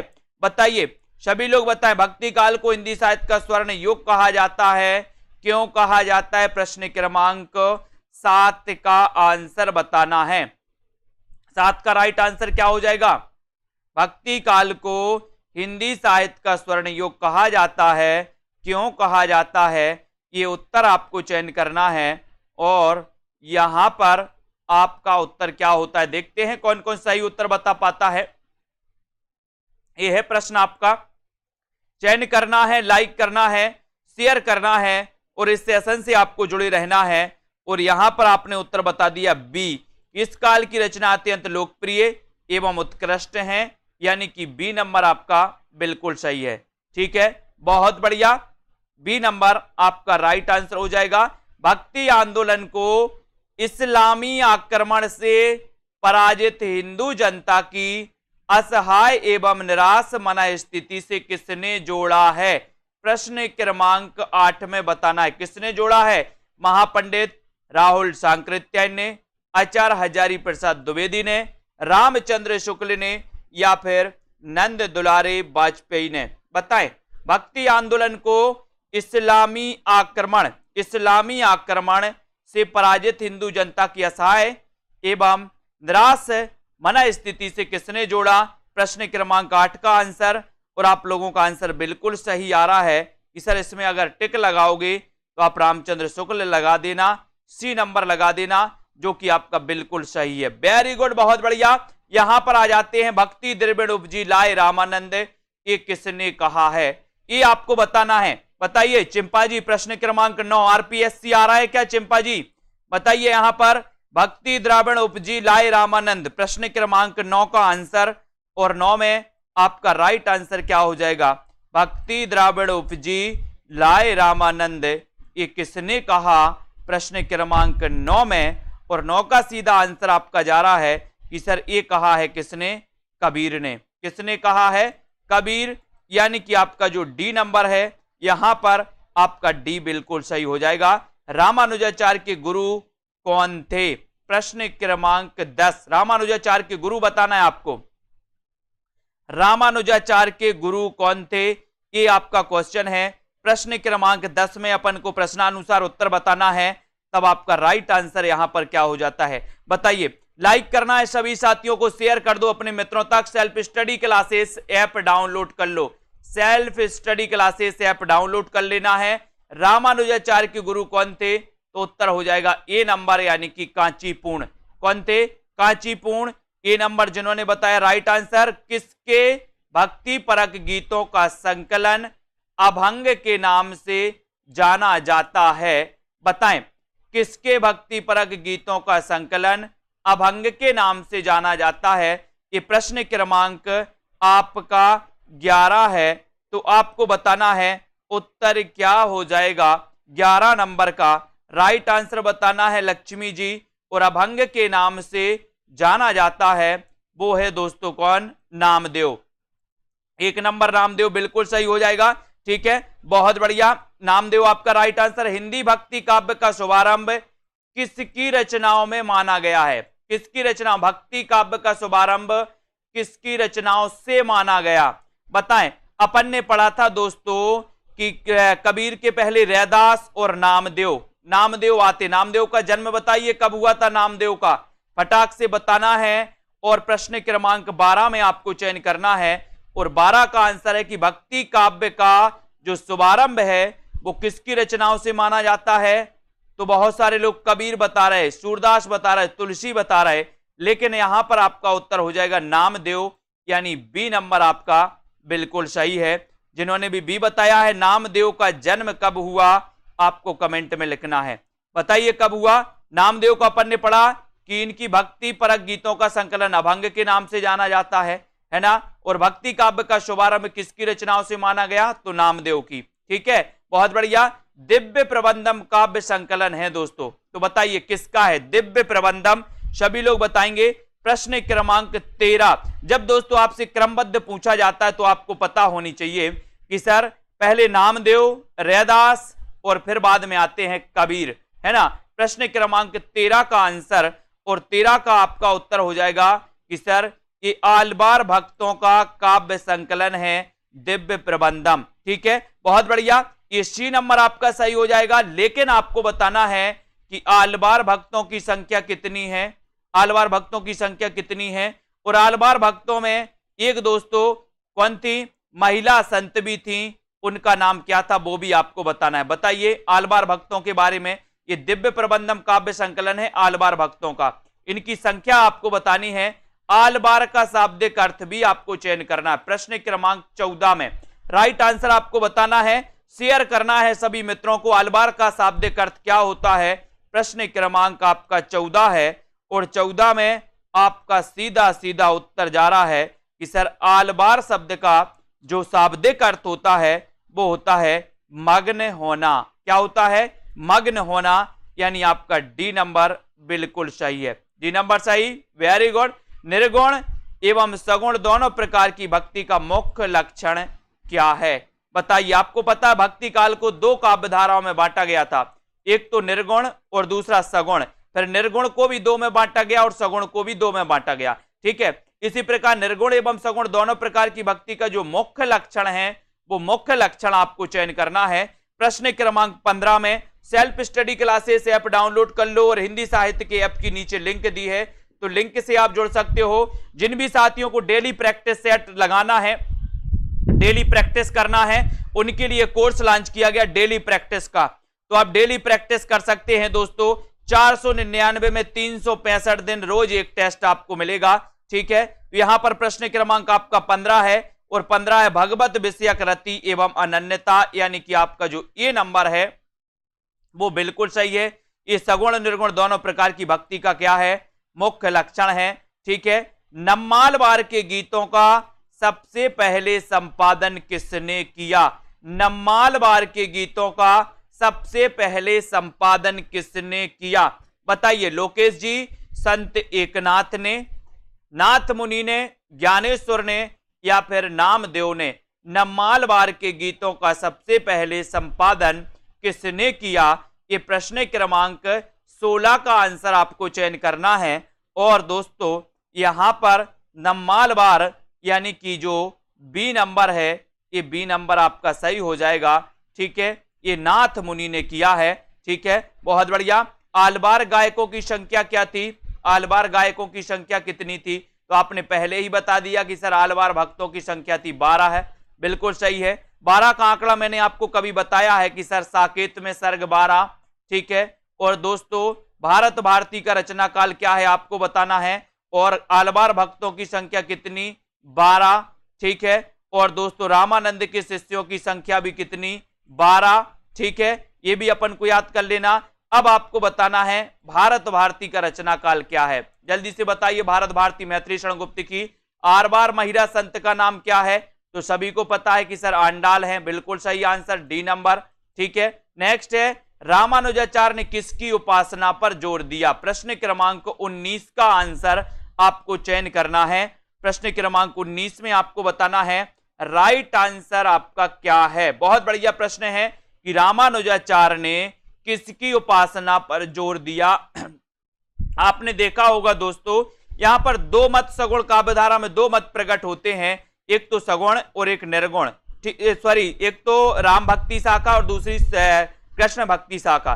दोनों ही शाखाएं दोस्तों क्या मानती हैं, विष्णु का अवतार मानती हैं। राम भक्ति शाखा राम को विष्णु का अवतार मानते हैं और कृष्ण भक्ति शाखा वाले कृष्ण को विष्णु का अवतार मानते हैं। ठीक है, तो रामानुजाचार्य ने किसकी उपासना पर जोर दिया, तो उत्तर हो जाएगा विष्णु की, यानी कि आपका ए नंबर बिल्कुल सही है। ठीक है, अवधूत किसे कहते हैं, अवधूत किसे कहते, प्रश्न क्रमांक 20 का आंसर बताना है। अवधूत किसे कहते, अरुण राजपूत जी प्रश्न क्रमांक 20 में राइट करना है, शेयर कर देना अपने मित्रों को, मध्वाचार्य के अनुयायियों को, निम्बार्क के बैरागियों को, रामानंद के बैरागियों को या फिर चैतन्य के सन्यासियों को, यानी कि 20 नंबर है और 20 में आपको चयन करना है। और आपका उत्तर है कि सर अवधूत पूछा है आपने, तो ये कहा जाता है, किसे कहा जाता है 20 में, अनिल कुमार जी, बहुत बढ़िया आंसर, रामानंद के बैरागियों को, यानी आपका सी नंबर बिल्कुल सही है। बहुत बढ़िया आंसर, वेरी गुड, अच्छे से आंसर बता रहे हैं आप लोग, मजा आ रहा है दोस्तों। रामानंद ने नारायण और लक्ष्मी के स्थान पर किसकी उपासना पर जोर दिया? बताइए, रामानंद ने नारायण और लक्ष्मी के स्थान पर किसकी उपासना पर जोर दिया? जब हम भक्ति काल पढ़ रहे हैं तो भक्ति काल में भक्ति ही होगी, ठीक है। प्रश्न क्रमांक 21 है आपका।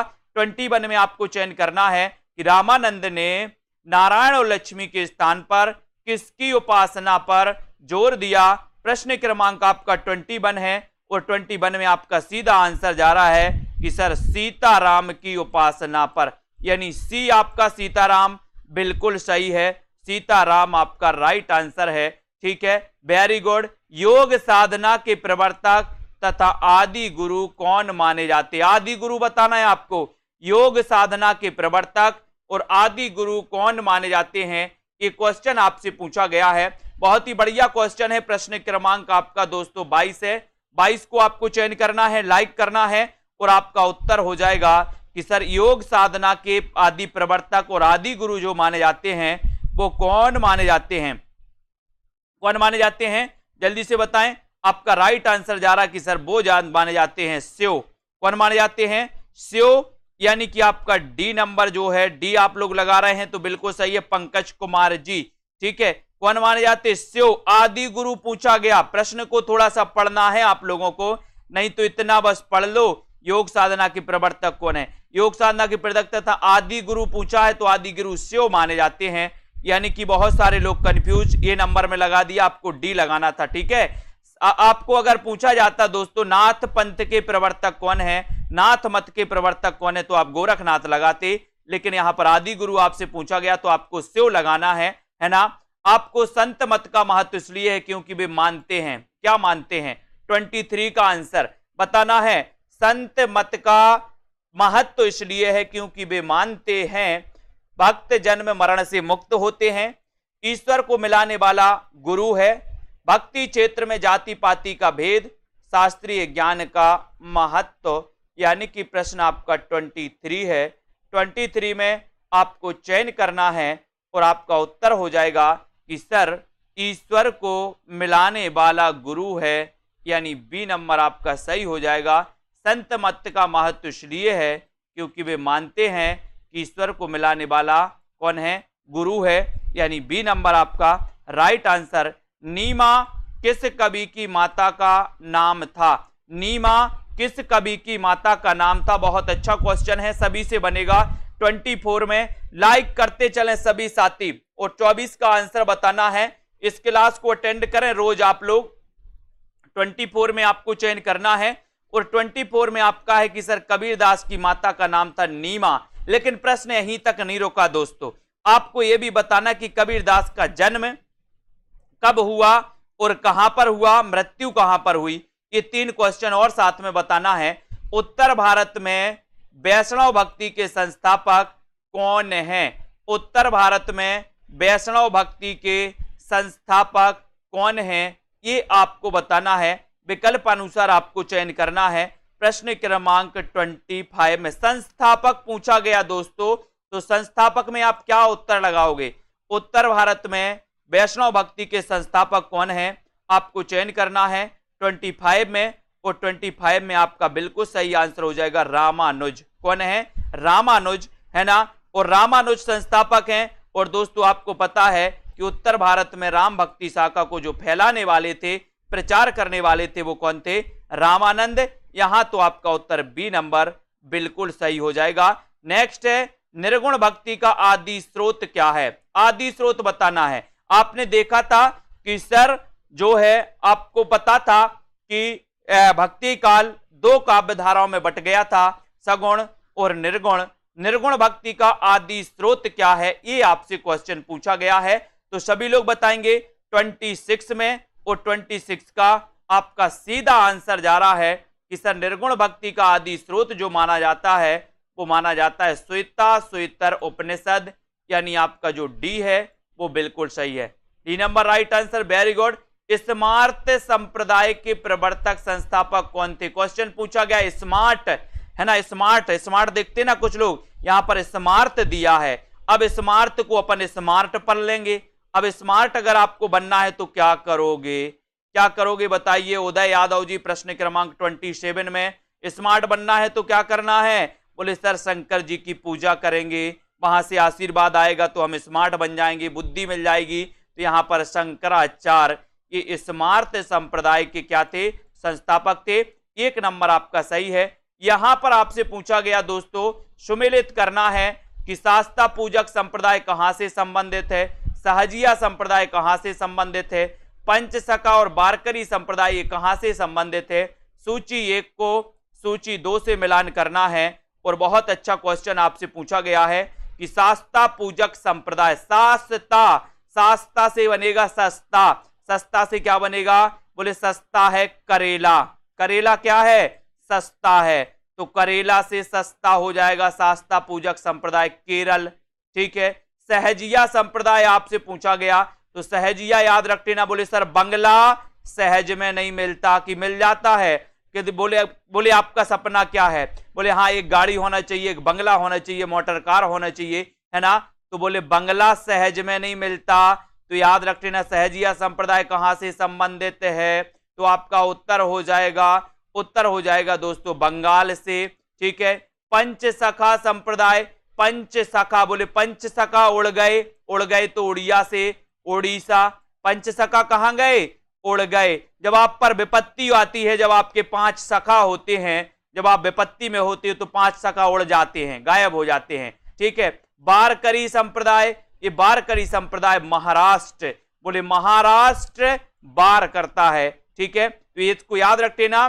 शास्ता पूजक संप्रदाय केरल से, सहजिया संप्रदाय बंगाल से, पंचसखा उड़ गए तो उड़िया से, उड़ीसा से, वारकरी संप्रदाय महाराष्ट्र से। इनको याद कर लेना। निर्गुण काव्यधारा को ज्ञानाश्रयी और प्रेमाश्रयी 2 भागों में विभाजित करने वाले विद्वान कौन है? ज्ञानाश्रयी और प्रेमाश्रयी। बताइए 29 का आंसर बताना है। 29 में आपका राइट आंसर क्या हो जाएगा? लाइक करते हुए अपने मित्रों तक शेयर करिए और दोस्तों बने रहिए, ऐसी ही अनेकों ट्रिक आपको मैं बताऊंगा। निर्गुण काव्यधारा को ज्ञानाश्रयी और प्रेमाश्रयी 2 भागों में विभाजित करने वाले जो विद्वान हैं वो विद्वान कौन है?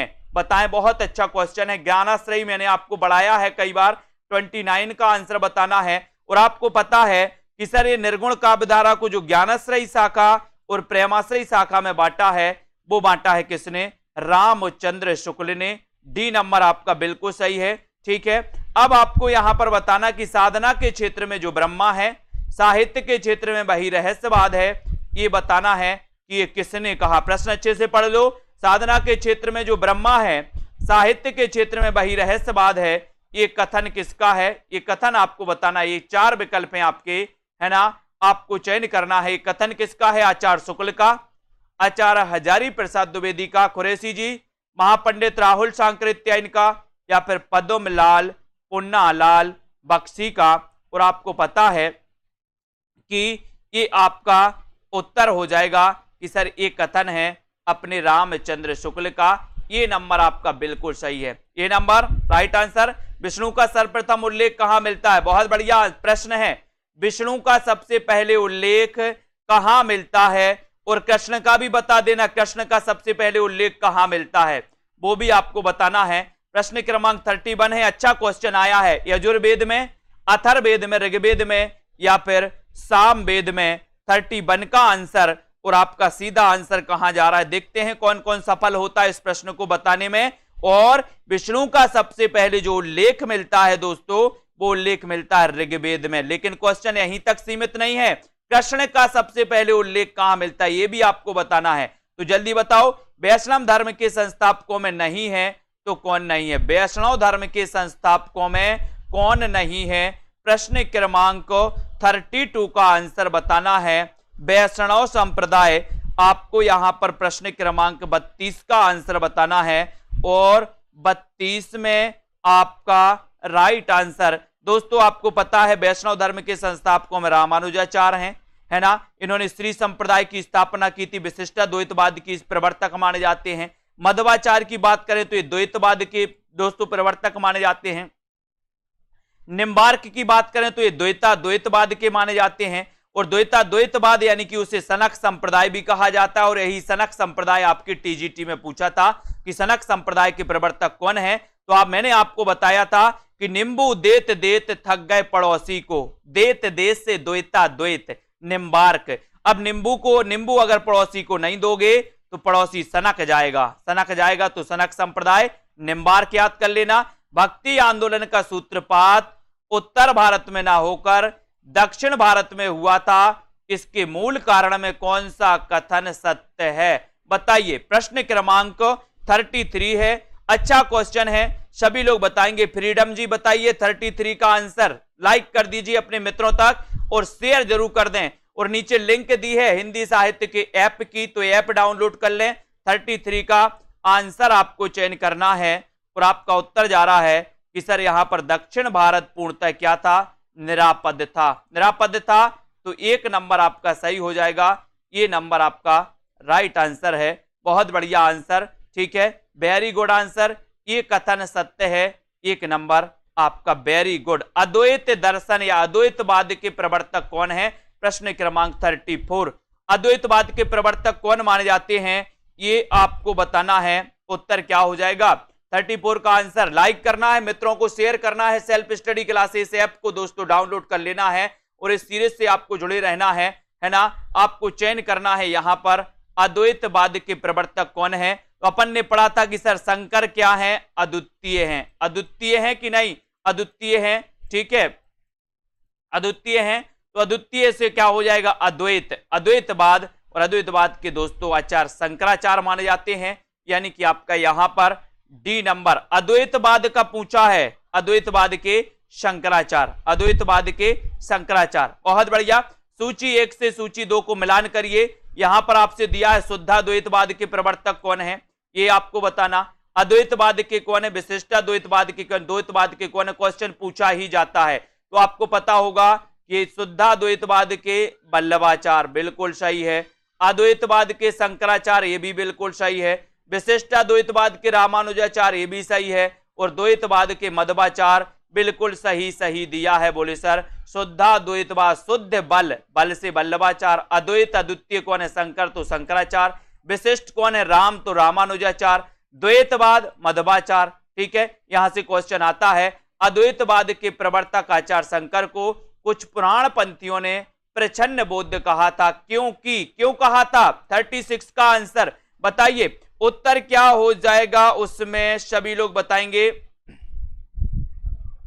प्रश्न क्रमांक 36 का आंसर, अद्वैतवाद के प्रवर्तक आचार्य शंकर को कुछ पुराण पंथियों ने प्रच्छन्न बौद्ध कहा था, क्यों कहा था, ये क्वेश्चन आपको बताना है। 36 का आंसर आपको चयन करना है और बहुत ही बढ़िया है दोस्तों, बताएं 36 का आंसर। और लाइक करना है अपने मित्रों तक, शेयर कर देना है दोस्तों। और जिन भी साथियों को एडेड जूनियर का मॉडल पेपर हिंदी नंबर 100 का मॉडल पेपर प्रैक्टिस करना है, वो 350 में सेल्फ स्टडी क्लासेस में आप मॉडल पेपर में एडमिशन ले सकते हैं। और यहां पर 36 का आंसर है, तो यहां पर आपका डी नंबर सही है कि बौद्ध धर्म में सभी मनुष्य समान हैं। शंकराचार्य ने इसी का अनुकरण किया था, यानी कि आपका जो डी नंबर है वो बिल्कुल सही है, ठीक है। अद्वैतवाद के अनुसार बताइए, जीव और ब्रह्मा एक हैं क्या, संसार सत्य है। 37 का आंसर आपको चयन करना है और 2 विकल्पों में से ही आप उत्तर बता सकते हो। अद्वैतवाद यानी कि प्रवर्तक शंकराचार्य। अब अद्वैतवाद के अनुसार क्या सही है, अद्वैतवाद मैंने आपको कई बार पढ़ाया है दोस्तों। नीरज कुमार जी पढ़ाया है कि नहीं पढ़ाया, अद्वैतवाद के अनुसार क्या है, गलत नहीं होना चाहिए, बताइए क्या राइट आंसर है। 37 का आंसर प्रमोद सैनी जी, अद्वैतवाद के अनुसार जीव और ब्रह्मा एक हैं, जीव और ब्रह्मा एक हैं, यानी कि ये नंबर आपका बिल्कुल सही है। ये नंबर आपका राइट आंसर हो जाएगा। उसके बाद थोड़ा सा आते हैं, यहां वहां देखते हैं और पूछते हैं कि भक्ति आंदोलन को दक्षिण से उत्तर भारत लाने का श्रेय किसको है। एक नॉर्मल क्वेश्चन आपसे पूछ लिया गया जो कि आपको बहुत अच्छे से पता है, दक्षिण भारत से उत्तर भारत लाने का श्रेय किसे है, ये आपको बताना है। सभी लोग बताएंगे उत्तर क्या हो जाएगा। प्रश्न क्रमांक 38 में आपको चयन करना है और 38 में भक्ति आंदोलन को दक्षिण से उत्तर भारत लाने का श्रेय किसको है, उत्तर क्या हो जाएगा। यहां पर सभी को पता है कि सर संत रामादास रामानंद लाए थे, 12 शिष्य थे इनके, है ना। 12 शिष्यों में एक कबीरदास भी थे, ठीक है, कबीरदास भी थे। रामानंद दोस्तों सगुण पंथी थे, जबकि कबीर जो थे निर्गुण पंथी थे। यानी कि रामानंद सगुण थे और सगुण भक्ति धारा के इस रामानंद के शिष्यों में दोस्तों निर्गुण पंथी भी थे, है ना। हरिदासी संप्रदाय के प्रवर्तक कौन है? हरिदासी संप्रदाय, बहुत बढ़िया क्वेश्चन आपसे पूछा गया है। कौन कौन सही उत्तर बताएगा? और इस हरिदासी संप्रदाय को और किस नाम से जाना जाता है, ये भी क्वेश्चन आपको बताना है।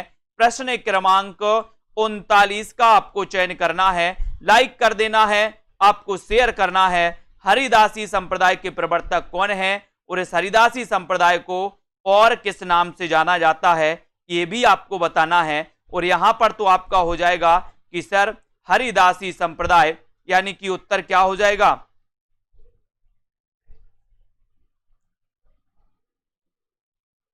सभी लोग बताएंगे।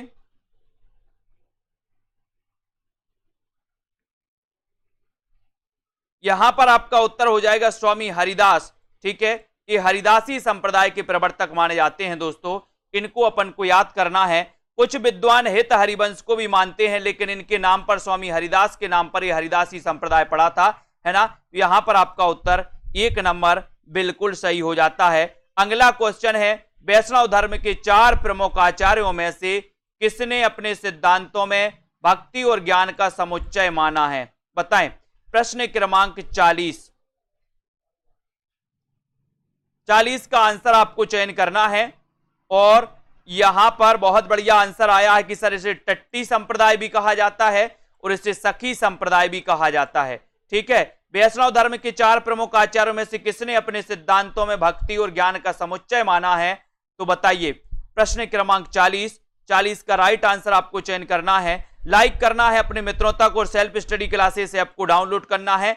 यहां पर तो आपका रामानुज बिल्कुल सही हो जाएगा। रामानुजाचार्य जो कि श्री संप्रदाय के प्रवर्तक हैं, अद्वैतवाद के प्रवर्तक हैं। रामानुजाचार्य की परंपरा में भी रामानंद हुए दोस्तों, है ना। और रामानंद के बाद तुलसी, कबीर आदि बहुत सारे हुए हैं। तो ये आपका 1 नंबर आपको याद रख लेना, रामानुज। भक्ति और ज्ञान की पृष्ठभूमि में रामावत संप्रदाय का प्रवर्तन किसने किया? ये रामावत संप्रदाय आपको पता है, बहुत अच्छे से आप जानते हो रामावत संप्रदाय को। सभी लोग बताएंगे और एक बार लाइक करके शेयर जरूर कर दीजिए सभी साथी। मजा आ रहा हो आपको अगर, तो 41 में आपको रामावत संप्रदाय पूछा गया और रामावत में आपने बता दिया कि सर बी नंबर लगा दो, रामानंद लगा दो, कोई हर्जा नहीं है। वारकरी संप्रदाय पूछा गया, इसके प्रवर्तक कौन है? वारकरी संप्रदाय पूछा गया, इसके प्रवर्तक कौन है? यहां पर आपको विकल्प अनुसार उत्तर लगाना है दोस्तों। 42 का आंसर विकल्प अनुसार आपका सही उत्तर क्या हो जाएगा? 42 में आप चयन बताएंगे, है ना। कहीं कहीं वारकरी संप्रदाय यहां पर विकल्प में आपको पुंडलिक नहीं दिया है दोस्तों, है ना। लेकिन यहां पर आपको विकल्प अनुसार अगर उत्तर लगाने को बोला जाए तो आप लोग क्या उत्तर लगाएंगे? बताओ। उत्तर लगाना है आपको संत ज्ञानेश्वर, संत ज्ञानेश्वर यानी कि सी नंबर, ठीक है। तो सी नंबर आपका यहां पर बिल्कुल सही है, ज्ञानेश्वर आपका राइट आंसर हो जाएगा। श्री संप्रदाय के प्रवर्तक आचार्य कौन है? बहुत अच्छा क्वेश्चन है, मैंने आपको कई बार बता चुके इसी क्लास में। तो बताइए श्री संप्रदाय के प्रवर्तक आचार्य कौन है? लाइक करना है, शेयर करना है, लगे रहना है दोस्तों प्रैक्टिस करने के लिए लगे रहना है। और self study classes app download कर लेना, आगे आने वाले आरपीएससी एग्जाम, है ना। और दोस्तों master cadre exam, HP TET, HTET आदि एग्जामों के लिए हिंदी साहित्य का सर्वश्रेष्ठ सेल्फ स्टडी क्लासेस, जब तक तोड़ेंगे नहीं तब तक छोड़ेंगे नहीं, है ना। तो श्री संप्रदाय के प्रवर्तक रामानुजाचार्य कहां गए? ए हैं, B number Ramanujacharya, very good, B right answer, very good. रुद्र संप्रदाय पूछा गया, रुद्र, तो रुद्र संप्रदाय के प्रवर्तक कौन है? अच्छा क्वेश्चन है, रुद्र संप्रदाय पूछा भी जाता है दोस्तों। और रुद्र संप्रदाय के प्रवर्तक कौन माने जाते हैं, इसका आपको चयन करना है। मध्वाचार्य, निम्बार्क, विष्णु स्वामी या फिर रामानुज, यानी कि 44 का आंसर। और 44 में बिल्कुल सही आंसर आ रहा है कि सर अगर आप रुद्र संप्रदाय पूछोगे तो टिक भी लगा देना Vishnu Swami, Vishnu Swami, C number right answer, very good, C number. Jambnath ने अपने मत का प्रचार करने के लिए किस संप्रदाय की स्थापना की? 45 बताएं। जंबनाथ ने अपने मत का प्रचार करने के लिए किस संप्रदाय की स्थापना की? ये 45वां प्रश्न है, लाइक कर देना है एक बार और 45 में आपको चयन करना है। और सीधा आंसर जा रहा है कि सर विश्व में जंभ जाओ, बिश्नोई संप्रदाय। बिश्नोई संप्रदाय के प्रवर्तक कौन है? जंभनाथ। विश्व में जंभ जाओ तो जंभ से जंभनाथ और बिश्नोई से डी नंबर, इनको याद करोगे। अनंतानंद, कबीर, सुखा, सुरसुरा, पद्मावती, नरहरि, पीपा, भावानंद, रैदास, धन्ना सेन, सुरसरी और घरहरि, है ना। ये रामानंद के शिष्यों की यह सूची किस काव्य ग्रंथ में है? ये सूची किस काव्य ग्रंथ में है बताइए? अनंतानंद, कबीर, सुखा, सुरसरा, अलग अलग प्रकार से रामानंद के शिष्यों का वर्णन किया है। रामकुमार वर्मा कुछ अलग मानते हैं, भक्तमाल में कुछ अलग दिया है। यहां पर आपका 46 का आंसर आपसे पूछा गया है। 46 में आपका राइट आंसर बताना है और उत्तर आपका क्या हो जाएगा? उत्तर हो जाएगा भक्तमाल। भक्तमाल पूछा, वेरी गुड। भक्तमाल में ये दोस्तों अनंतानंद, कबीर, सुखा, सुरसुरा, पद्मावती इनका वर्णन है, लेकिन भक्तमाल का रचना काल क्या है और रचनाकार कौन है ये भी आपको बताना है। जल्दी बताओ। कबीर की वाणी का संग्रह बीजक कहलाता है, इसके कितने भाग हैं? बीजक के कितने भाग हैं बताइए? बीजक के कितने भाग हैं? 47 का आंसर। बीजक के कितने भाग हैं? 2, 3, 4 या फिर 5, यानी कि 47 नंबर में आपको चयन करना है और सीधा आंसर चला गया कि सर बीजक में जो भाग हैं वो भाग हैं कितने? 3, यानी बी नंबर आपका बिल्कुल सही है। ठीक है, बीजक में भाग 3 हैं। कौन कौन से हैं वो भी आपको बताना। दोस्तों यहां पर आपका उत्तर है कि भक्ति काल की समय सीमा क्या है? भक्ति काल की समय सीमा आपको बताना है। संबत में दिया है तो संबत में आपको चयन करना है। साकी सबद रमैनी, वेरी गुड आंसर, बहुत बढ़िया आंसर सभी लोग बताएंगे। राइट आंसर 48 में आपको चयन करना है। भक्ति काल की समय सीमा क्या है? 48 में बताइए राइट आंसर। और सभी को पता है कि सर संबत 1375 से लेकर के 1700 का जो काल है ये माना जाता है भक्ति काल। ठीक है, वेरी गुड आंसर। के बाद 207 का आंसर आपको बताना है। बताइए वाल्मीकि रामायण का भाषा अनुवाद किसने किया? यानी कि दोस्तों 207 का उत्तर आपको बताना है। और आपको पता है कि सर आपका सही आंसर हो जाएगा विष्णु दास, यानी बी नंबर। ठीक है, वाल्मीकि रामायण का भाषा अनुवाद किसने किया है? विष्णु दास ने। बी नंबर आपका राइट आंसर है। ठीक है, तुलसीदास को कलिकाल का वाल्मीकि किसने कहा? तुलसीदास को कलिकाल का वाल्मीकि किसने कहा है? मैक्स मुलर ने, नाभा दास ने, ग्रियर्सन या फिर आचार्य शुक्ल ने? प्रश्न क्रमांक 201 क्वेश्चन तो बहुत ही इंपॉर्टेंट है। तुलसीदास को कलिकाल का वाल्मीकि किसने कहा है? ये क्वेश्चन आपसे पूछा गया और आपका सीधा सीधा आंसर क्या जा रहा है बताएं जल्दी से। कलिकाल का वाल्मीकि किसने कहा है? और बहुत ही अच्छा क्वेश्चन और बिल्कुल सही आंसर आया आपका नाभा दास। यानी कि दोस्तों आपका सी नंबर जो है वो बिल्कुल सही है। नाभा दास की आपने एक रचना पढ़ी है भक्तमाल, 1585 की ये रचना है दोस्तों भक्तमाल। और भक्तों का माल कहाँ रखा है? नभ में। तो ये नाभा दास याद हो जाएगा। नाभा दास के गुरु का नाम था अग्रदास। अग्रदास की एक रचना थी दोस्तों राम ध्यान मंजरी, या जिसे ध्यान मंजरी भी कहा जाता है, जो कि आपके जीआईसी एग्जाम में पूछी गई थी। भक्तमाल के टीकाकार आपको चयन करना है।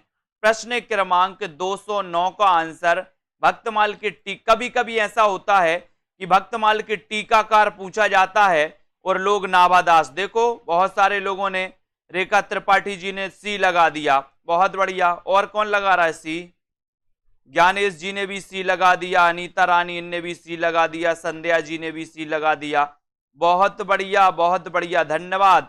यहाँ टीकाकार पूछा है और आपने नाभा दास लगा दिया, गलत बात गलत बात। भक्तमाल के टीकाकार पूछा, टीकाकार प्रियादास थे। भक्तमाल के टीकाकार कौन थे? प्रियादास। भक्तमाल के रचनाकार कौन थे? तो नाभा दास। भक्तमाल के अगर अकेला भक्तमाल पूछा जाता तो आपका नाभा दास होता, लेकिन भक्तमाल के टीकाकार पूछा तो आपका प्रियादास लगाना है, ना कि नाभा दास। ठीक है, गोस्वामी तुलसीदास के गुरु का नाम बताइए। प्रश्न क्रमांक 210 में गोस्वामी तुलसीदास के गुरु का नाम क्या था? रामानंद, नरहरिदास, रामानुजाचार्य या फिर बल्लभाचार्य? और यहां पर फिर आपने बिल्कुल चौका लगाया और बी नंबर लगाया, नरहरिदास, यानी बी आपका राइट आंसर है। नरहरिदास बिल्कुल सही है। तुलसीदास नाटक के रचयिता कौन है? प्रश्न क्रमांक 211। तुलसीदास नाटक के रचनाकार कौन है? प्रश्न क्रमांक 211 में आपको बताना है तुलसीदास नाटक के रचनाकार कौन है। और आपका सीधा आंसर जा रहा है कि सर तुलसीदास एक नाटक है, और ये नाटक किसका है? बताइए किसका है प्रश्न क्रमांक 211 में। और 211 में आपका उत्तर हो जाएगा सी नंबर, यानी कि जगन्नाथ प्रसाद चतुर्वेदी। सी आपका बिल्कुल सही है, ये तुलसीदास नाटक है। ठीक है, तुलसी चरित के रचनाकार कौन है? अच्छा क्वेश्चन है। 212 तुलसी चरित ये किसकी रचना है? ये आपको बताना है। सभी साथी बताएंगे, और सेल्फ स्टडी क्लासेस ऐप को डाउनलोड कर ले सभी साथी, है ना। और दोस्तों बढ़िया तरीके से आपको बताना है तुलसी चरित के रचनाकार कौन है। एक अच्छा क्वेश्चन आपसे पूछा गया, सभी लोग लाइक कर दो एक बार। तुलसी चरित के रचनाकार, और 212 में आपका उत्तर है। कई बार अपन ने पढ़ा है कि सर तुलसी चरित ये रघुबर दास की रचना है, यानी कि आपका जो उत्तर है डी नंबर, ये डी नंबर बिल्कुल सही है। ठीक है, तुलसीदास को बुद्ध देव के बाद सबसे बड़ा लोक नायक किसने कहा है? 213 तुलसीदास को बुद्ध देव के बाद सबसे बड़ा लोक नायक किसने कहा है? ये आपसे क्वेश्चन पूछा गया, और क्वेश्चन बहुत अच्छा है। तुलसीदास को बुद्ध देव के बाद सबसे बड़ा लोक नायक किसने कहा है? ये क्वेश्चन है, और आपने बिल्कुल सही बताया कि सर किसने कहा है? डॉक्टर गिरियर्सन ने। डॉक्टर गिरियर्सन, यानी ये नंबर आपका बिल्कुल सही है। ठीक है, राम काव्य धारा की सबसे प्रमुख भाषा है तो कौन सी है? राम काव्य धारा, आपने दोस्तों भक्ति काल में सगुण भक्ति शाखा में एक नाम सुना होगा राम काव्य धारा का। ठीक है, अब राम काव्य धारा का आपने नाम सुना है, और इसकी सबसे प्रमुख जो भाषा है वो आपको बताना है। तो प्रमुख भाषा कौन सी है राम काव्य धारा की? क्वेश्चन बड़ा अच्छा है, और प्रश्न क्रमांक 214 का उत्तर हो जाएगा कि सर राम काव्य धारा की बात करोगे तो इसकी प्रमुख भाषा है अवधी। अवधी है। अब आपको बताना है कि अवधी किस दोस्तों भाषा से निकली हुई है ना। तो बताइए, बी नंबर आपका यहां पर सही है। तुलसीदास की अलौकिक घटनाओं का चित्रण किसमें हुआ? अच्छा क्वेश्चन है। 215 तुलसीदास की अलौकिक घटनाओं का चित्रण किसमें हुआ है? ये आपको 215 में बताना है। लाइक करना है, शेयर कर देना है अपने मित्रों तक, और तुलसीदास की अलौकिक घटनाओं का चित्रण किसमें हुआ है ये आपको बताना है। सभी लोग लाइक कर दें और अपने मित्रों तक शेयर कर दें साथियों, और बढ़ते रहें आगे इसी प्रकार से। तुलसीदास की अलौकिक घटनाओं का चित्रण किसमें हुआ है, ये आपसे क्वेश्चन पूछा गया प्रश्न क्रमांक 215 में, है ना। और 215 का आपका उत्तर है कि सर ये जो है ये गोसाई चरित। गोसाई चरित के रचनाकार कौन है ये भी बताना है। तुलसी चरित में नहीं, गोसाई चरित में। गोसाई चरित के रचनाकार कौन है, जल्दी से बताओ। गोसाई चरित के रचनाकार कौन है ये भी बताना। हरिओम जी, तुलसीदास को चलता फिरता तुलसी तरु किसने कहा है? तुलसीदास को चलता फिरता तुलसी तरु किसने कहा था?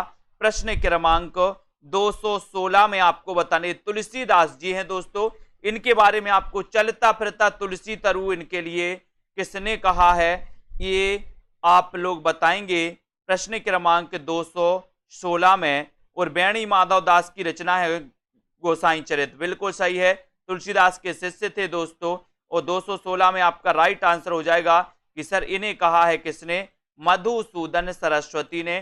डी नंबर आपका सही है, चलता फिरता तुलसी तरु मधुसूदन सरस्वती, यानी डी आपका राइट आंसर। तुलसीदास जी विद्यमान थे दोस्तों कौन सी शताब्दी में? 13वीं, 14वीं, 15वीं या फिर 16वीं? जल्दी से बताएं, और एक बार जल्दी से लाइक जरूर कर दें। जल्दी से आपको बताना है कि तुलसीदास विद्यमान थे तो किस शताब्दी में विद्यमान थे? और बिल्कुल सही आंसर है सर 16वीं शताब्दी, यानी डी नंबर आपका सही है। ठीक है, प्रश्न क्रमांक 270 में डी आपका राइट आंसर है। वेरी गुड, 16वीं शताब्दी। तुलसी की माता का नाम क्या था? तुलसी का माता का नाम बताना है। गोद लिए हुलसी फिरे तुलसी सौ सुत होए, ये पंक्ति किसकी है ये भी बता दो। गोद लिए हुलसी फिरे तुलसी सौ सुत होए, और तुलसीदास की माता का नाम क्या था? प्रश्न क्रमांक 218 है, और 218 में तुलसी की माता का नाम पूछा तो आपको पता है तुलसी की माता का नाम हुलसी था। ये नंबर आपका सही है। तुलसीदास के कितने ग्रंथ प्रमाणिक माने गए दोस्तों? 219। तुलसीदास के कितने ग्रंथ प्रमाणिक माने गए? 219 में आपको बताना है। जब तक मैं 12 का चक्कर आपको बता दूं, आलबार भक्तों की संख्या 12, साकेत में सर्ग कितने हैं? 12, ठीक है। भारत भारती का रचना काल क्या है? 1912। तुलसीदास के प्रमाणिक ग्रंथों की संख्या कितनी है? 12। रामानंद के शिष्यों की संख्या कितनी है? 12। देखो 12 की लाइन लगी है सर, ठीक है। तुलसीदास के ग्रंथों के प्रमाणिक माने गए कितने? 12, यानी बी नंबर आपका 12 है, बिल्कुल सही हो जाएगा, ठीक है। इसको याद रख लेना। रामविलास शर्मा का जन्म भी कब हुआ दोस्तों? कब हुआ रामविलास शर्मा का? बताइए। 1912। रामविलास शर्मा का भी 1912 में जन्म हुआ, ठीक है। संबत 1631 करऊं कथा हरिपद धर सीसा, उपर्युक्त चौपाई किस ग्रंथ की रचना से संबंधित है? ये 220 का आंसर आपको चयन करना है। बताइए। संबत 1631 करऊं कथा हरिपद धर सीसा, 220 में आपका राइट आंसर आपको चयन करना है। और ये जो पंक्ति कही गई है दोस्तों, ये किस ग्रंथ से संबंधित है? तब आपका राइट आंसर हो जाएगा रामचरितमानस से, यानी कि आपका सी नंबर। रामचरितमानस का रचना काल क्या है? इसकी भाषा क्या है? इसका जो दोस्तों रचना काल में कितना समय लगा रचना करने में, तो वो आपको बताना है कमेंट में। बताइए सभी लोग। नौमी भौम बार मधुमासा, अवधपुरी यह चरित प्रकाशा। चरित प्रकाशा प्रश्न क्रमांक 221 में। एक के अनुसार रामचरितमानस का शुभारंभ कहां हुआ था? कहां हुआ था? नौमी भौम बार मधुमासा, अवधपुरी यह चरित प्रकाशा। 221 का आंसर आपको चयन करना है। ये बताइए कि रामचरितमानस का शुभारंभ कहां से हुआ था इस पंक्ति के अनुसार? सभी लोग बताएं। बहुत बढ़िया। यहां पर 221वां प्रश्न पूछा गया और आपने बता दिया बिल्कुल सही कि सर अयोध्या में। अयोध्या में हुआ था इसका दोस्तों, है ना, शुभारंभ, यानी आपका सी नंबर बिल्कुल सही है, ठीक है। जन्म मुक्ति मही जानी, ज्ञान खान अगहानी कर, जह बस शंभु भवानी, सो काशी से अकसना। किसिकंदा कांड के मंगलाचरण में तुलसीदास ने किसका वर्णन किया है? बहुत बढ़िया क्वेश्चन है दोस्तों। बताइए। 222 इस पंक्ति के अनुसार आपको चयन करना है।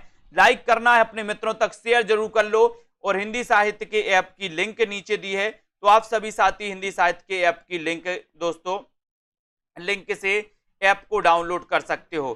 तो जल्दी से आपको बताना है ये पंक्ति के बारे में। राइट क्या हो जाएगा यहां पर?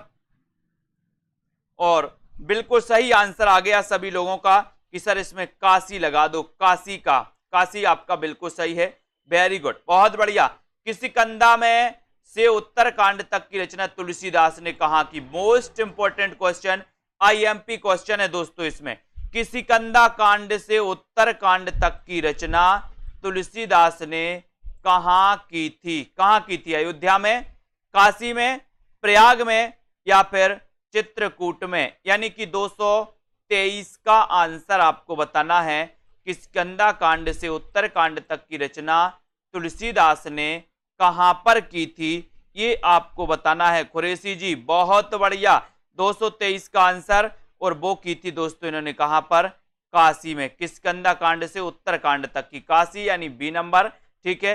तुलसीदास ने रामचरितमानस की रचना आरंभ की थी, कब की थी आरंभ? बताइए। 224 का आंसर बताना है।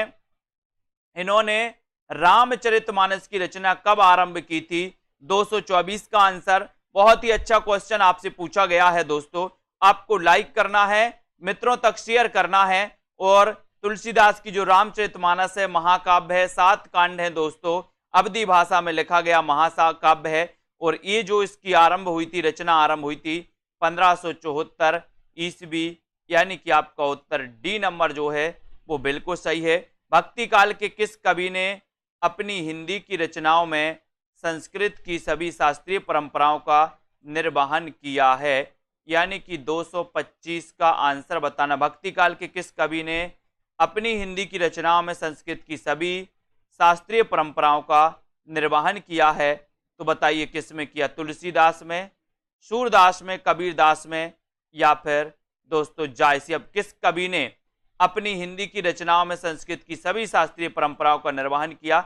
ये क्वेश्चन आया हुआ है और आपका उत्तर हो जाएगा तुलसीदास ने, यानी ये नंबर आपका बिल्कुल सही है। कृष्ण गीतावली काव्य कृति के रचनाकार कौन है? कृष्ण गीतावली के रचनाकार कौन है? क्वेश्चन बहुत अच्छा है, वीडियो को लाइक जरूर करना है और 226 में से आपका उत्तर बताना है। और कृष्ण गीतावली जो कि दोस्तों ब्रज भाषा में लिखी गई, कौन सी भाषा में लिखी गई? ब्रज भाषा। आपको पता है कि तुलसीदास ने ब्रज का भी दोस्तों ब्रज में भी रचनाएं की और अवधि में भी की। अवधि की अपन ने याद किया था कि जब तुलसीदास की जिन 12 प्रमाणिक रचनाओं में से जिनमें अवधि और मंगल आए वो जिसमें राम और मंगल आए वो अवधि में, और जिसमें राम और मंगल ना आए वो ब्रज भाषा में। जैसे रामज्ञा, प्रश्नावली, रामचरितमानस, है ना, ये सब अवधि में है। और कृष्ण गीतावली में राम आ ही नहीं रहा, कहीं मंगल भी नहीं आ रहा, तो ये कृष्ण गीतावली ब्रज में है। और इसके रचनाकार कौन है? तुलसीदास हैं। ठीक है। विनय पत्रिका का एक अन्य नाम क्या है? ये बताना। 227 में विनय पत्रिका का एक अन्य नाम। विनय पत्रिका की भाषा पूछी जाती है, जो कि नीचे क्वेश्चन है 228वां, है ना। विनय पत्रिका का एक अन्य नाम क्या है, ये आपको बताना है। तो बहुत अच्छा क्वेश्चन आपसे पूछा गया 227 में। सभी लोग एक बार शेयर कर दो अपने मित्रों तक और आपका उत्तर हो जाएगा इसका राम विनयावली, यानी कि सी नंबर। विनय पत्रिका का एक अन्य नाम माना जाता है विश्वास मलिक जी, राम विनयावली। और ये राम विनयावली या विनय पत्रिका की जो भाषा है वो भाषा तो आप सभी को पता है कि सर ब्रज भाषा है। ठीक है, ब्रज भाषा डी नंबर। विनय पत्रिका की रचना किस रूप में है? खंड काव्य है ये, गीति काव्य है, प्रबंध काव्य है, या फिर गद्य काव्य है? यानी कि 229 का आंसर आपको चयन करना है। 229 में विनय पत्रिका की रचना किस रूप में है, ये क्वेश्चन आपसे पूछा गया और वो रूप बताना है दोस्तों। कौन सी? विनय पत्रिका की रचना जो है ये गीति काव्य। क्या में है? गीति काव्य में है, यानी कि आपका बी नंबर जो है, बी नंबर 29 का बिल्कुल सही है। बी नंबर बताया है, बहुत बढ़िया। अगला क्वेश्चन देखो, विनय पत्रिका में आत्मनिवेदन कितने रागों में हुआ है? कितने रागों में हुआ आत्मनिवेदन? 19, 21, 22 या फिर 20? बहुत बढ़िया सुरभि जी, कलिकाल से मुक्ति हेतु। तो 230 का आंसर, और 230 में आत्मनिवेदन कितने रागों में हुआ? तो वो हुआ है 21 रागों में। 21 यानी कि आपका सी नंबर बिल्कुल सही है। बहुत बढ़िया आंसर आ रहा है आप लोगों के, बिल्कुल राइट तो आंसर बता रहे हो। विनय पत्रिका का प्रमुख रस बताना है, कौन सा है? विनय पत्रिका का रस क्या है? भक्ति है, वात्सल्य है, शांत है, या फिर करुण है? विनय पत्रिका का प्रमुख रस कौन सा है? ये अच्छा क्वेश्चन है। 231 का आंसर बताना है और आपका उत्तर जाएगा कि सर विनय पत्रिका का अगर आप रस पूछोगे, है ना, ये रस है कौन सा? शांत रस है। कौन सा रस है? शांत रस। ठीक है, तो ये डी नंबर आपका सही है। विनय पत्रिका का विषय क्या है? विषय बताइए। देव स्तुति है, आध्यात्मिक जीवन है, योग भावना। अब आप बोलोगे कि सर आप तो विनय पत्रिका के पीछे ही पड़ गए। ठीक है, कोई बात नहीं, विनय की पत्रिका है, अब इसके पीछे तो अपन को पढ़ना ही पड़ेगा, तभी तो अपना काम बनेगा। विनय पत्रिका का विषय आपको बताना है, विषय जल्दी से बता दीजिए। विनय पत्रिका का विषय क्या है? बहुत अच्छा क्वेश्चन है। और 225 में आपका उत्तर हो जाएगा कि सर ये है आध्यात्मिक जीवन, यानी ये नंबर आपका बिल्कुल सही है। ठीक है, विनय पत्रिका में कितने पद हैं? विनय पत्रिका में कितने पद हैं? 233, 280, 380, 180 या फिर 480? विनय पत्रिका में कितने पद हैं, ये आपसे पूछा गया। 233 में आंसर पूछा गया और आपने बता दिया कि सर ये जो विनय पत्रिका है इसमें पदों की संख्या कितनी है? कितनी है अन्नू त्रिपाठी जी? कितनी है? 280 यानी ये नंबर आपका 280 बिल्कुल सही है। 280 राइट आंसर। तुलसीदास की प्रथम रचना कौन सी है? 234। प्रथम रचना कौन सी है? ये क्वेश्चन दोस्तों अपन को विकल्प अनुसार लगाना है। तो बताइए 234 में आपका राइट आंसर कौन सा हो जाएगा यहां पर, बताइए। तो यहां पर जो विकल्प अनुसार दोस्तों अलग अलग विद्वानों ने अलग अलग मानी है, इनका राइट आंसर गीतावली हो जाएगा विकल्प अनुसार। वैसे अलग अलग विद्वानों, किसी ने वैराग्य संदीपनी को माना है ना। तो यहां पर आपको बी लगाना है, ठीक है। तुलसीदास की काव्य कला की सबसे मधुरतम अभिव्यक्ति क्या है? तुलसीदास की काव्य कला की सबसे मधुरतम अभिव्यक्ति आपको बताना क्या है? कवितावली है, दोहावली, गीतावली या फिर जानकी मंगल? सबसे मधुरतम अभिव्यक्ति चयन करना है प्रश्न क्रमांक 235 में, बताइए। 235 में आपको चयन करना है। 235 का सबसे मधुरतम अभिव्यक्ति कौन है, ये आपसे पूछा गया। तो सबसे मधुरतम जो अभिव्यक्ति है वो गीतावली है दोस्तों, इनकी गीतावली, सी नंबर, ठीक है। सबसे मधुरतम अभिव्यक्ति है तुलसीदास की। गीतावली का रचना रूप क्या है, यानी कि गीतावली क्या है, इसका काव्य रूप क्या है वो बताना है। खंड काव्य है, प्रबंध काव्य है, गद्य काव्य है या फिर गीति काव्य है? एक कवि के बारे में अभी अपन अच्छे से नहीं पढ़ पाए, तुलसीदास के बारे में बस। देश सेवा जी, गीतावली का काव्य रूप क्या है, रचना रूप क्या है? 236 में आपको चयन करना है। तो आपको बताना है कि सर गीतावली गीति काव्य है। क्या है? गीति काव्य, यानी डी नंबर, ठीक है। निम्न में से किस ग्रंथ में तुलसी ने छंद विशेषणा रखकर 21 रागों की योजना की है? 21 रागों की योजना किसमें की है? 237 का आंसर। तो छंद विशेष न रखकर 21 रागों की योजना की है। तो बताइए गीतावली में, रामज्ञा प्रश्न, रामचरितमानस या फिर वैराग्य संदीपनी? तो यहां पर आपका उत्तर ए नंबर सही। 21 रागों की छंद योजना न रख करके 21 रागों की दोस्तों इसमें योजना की है। एक नंबर आपका सही है। गीतावली की भाषा बताइए। अब भाषा में तो आपको याद रख लेना है कि भाषा में आपको कोई कठिनाई नहीं होगी। रंजना जी, गीतावली की भाषा क्या है? 238 का आंसर बताना है। 238 अवधी, ब्रज, भोजपुरी या फिर बुंदेली? और 238 में आपका उत्तर जा रहा है कि सर गीतावली की भाषा तो ब्रज है। आपने ट्रिक बता दी थी कि तुलसीदास की जिन 12 प्रमाणिक रचनाओं में राम और मंगल आए वो अवधी, जिनमें राम और मंगल ना आए वो ब्रज। तो गीतावली में राम मंगल नहीं आया, मतलब ये ब्रज की है। तुलसीदास ने मीन और मीन की शनिचरी का वर्णन किस ग्रंथ में किया? 239। तुलसीदास ने मीन की शनिचरी का वर्णन किस ग्रंथ में किया है? हिंदी साहित्य के ऐप की लिंक नीचे दी है, इस ऐप को आप डाउनलोड कर सकते हो दोस्तों, है ना। केवल हिंदी साहित्य के लिए ये ऐप बनाया गया। बाकी सेल्फ स्टडी क्लासेस ऐप से तो आप जुड़े होंगे, उससे आप जुड़े रहें, है ना। और जिन भी साथियों को जूनियर सुपर टेट हिंदी के लिए मॉडल पेपर लेना है वो मॉडल पेपर ले सकते हैं 350 में। क्रश कोर्स लेना है वो ले सकते हैं 599 में, ठीक है। तो तुलसीदास ने मीन की शनिचरी का वर्णन किस ग्रंथ में किया? 239 का आंसर है। और 239 में आपका उत्तर हो जाएगा कवितावली में। एक क्वेश्चन याद रख लेना, मीन की शनिचरी का वर्णन किया है कवितावली में। बहुत ही आईएमपी क्वेश्चन है ना। तुलसीदास ने मीन की शनिचरी का वर्णन, शनिचरी यानी शनिचर, शनिचर आता ना एक दिन, बोले शनिचर को हम कविता गाते हैं, कविता। तो शनिचर याद रख लेना। कवितावली, कवितावली में कितनी कविताएं हैं बताओ? कवितावली में कितनी कविताएं हैं? 240 का आंसर। और 240 में आपका उत्तर जा रहा है कि सर कवितावली की बात करो तो कवितावली में कितनी कविताएं हैं ये पूछा गया है। और आपका सीधा आंसर जा रहा है कि ये जो है ये हैं 325। कितनी है कवितावली में कविताएं? 325 कविताएं हैं, ठीक है। बहुत बढ़िया आंसर। अब यहां पर आ जाते हैं, कवितावली को कवित्त रामायण भी कहा जाता है। क्यों कहा जाता है इसे कवित्त रामायण? बताइए, इसे कवित्त रामायण क्यों कहा जाता है कवितावली को? 241 का आंसर बताना है, लाइक करना है, मित्रों तक शेयर करना है वीडियो को दोस्तों, ठीक है। कवितावली को कवित्त रामायण भी कहा जाता है क्योंकि इसमें राम कथा 7 कांडों में वर्णित है, इसमें राम और सीता की वंदना माधुर भाव से की गई है, इसमें भगवान राम की स्तुति और वंदना दास भाव से की गई, या फिर कवितावली मुक्तक काव्य है और इसकी भाषा, इसकी सभी कविताएं राममय हैं। तो 241 में आपका उत्तर है कि सर इसमें राम कथा 7 कांडों में वर्णित है, ये कवित्त रामायण है। ये नंबर आपका यहाँ पर सही हो जाएगा। 1 नंबर आपका राइट आंसर है।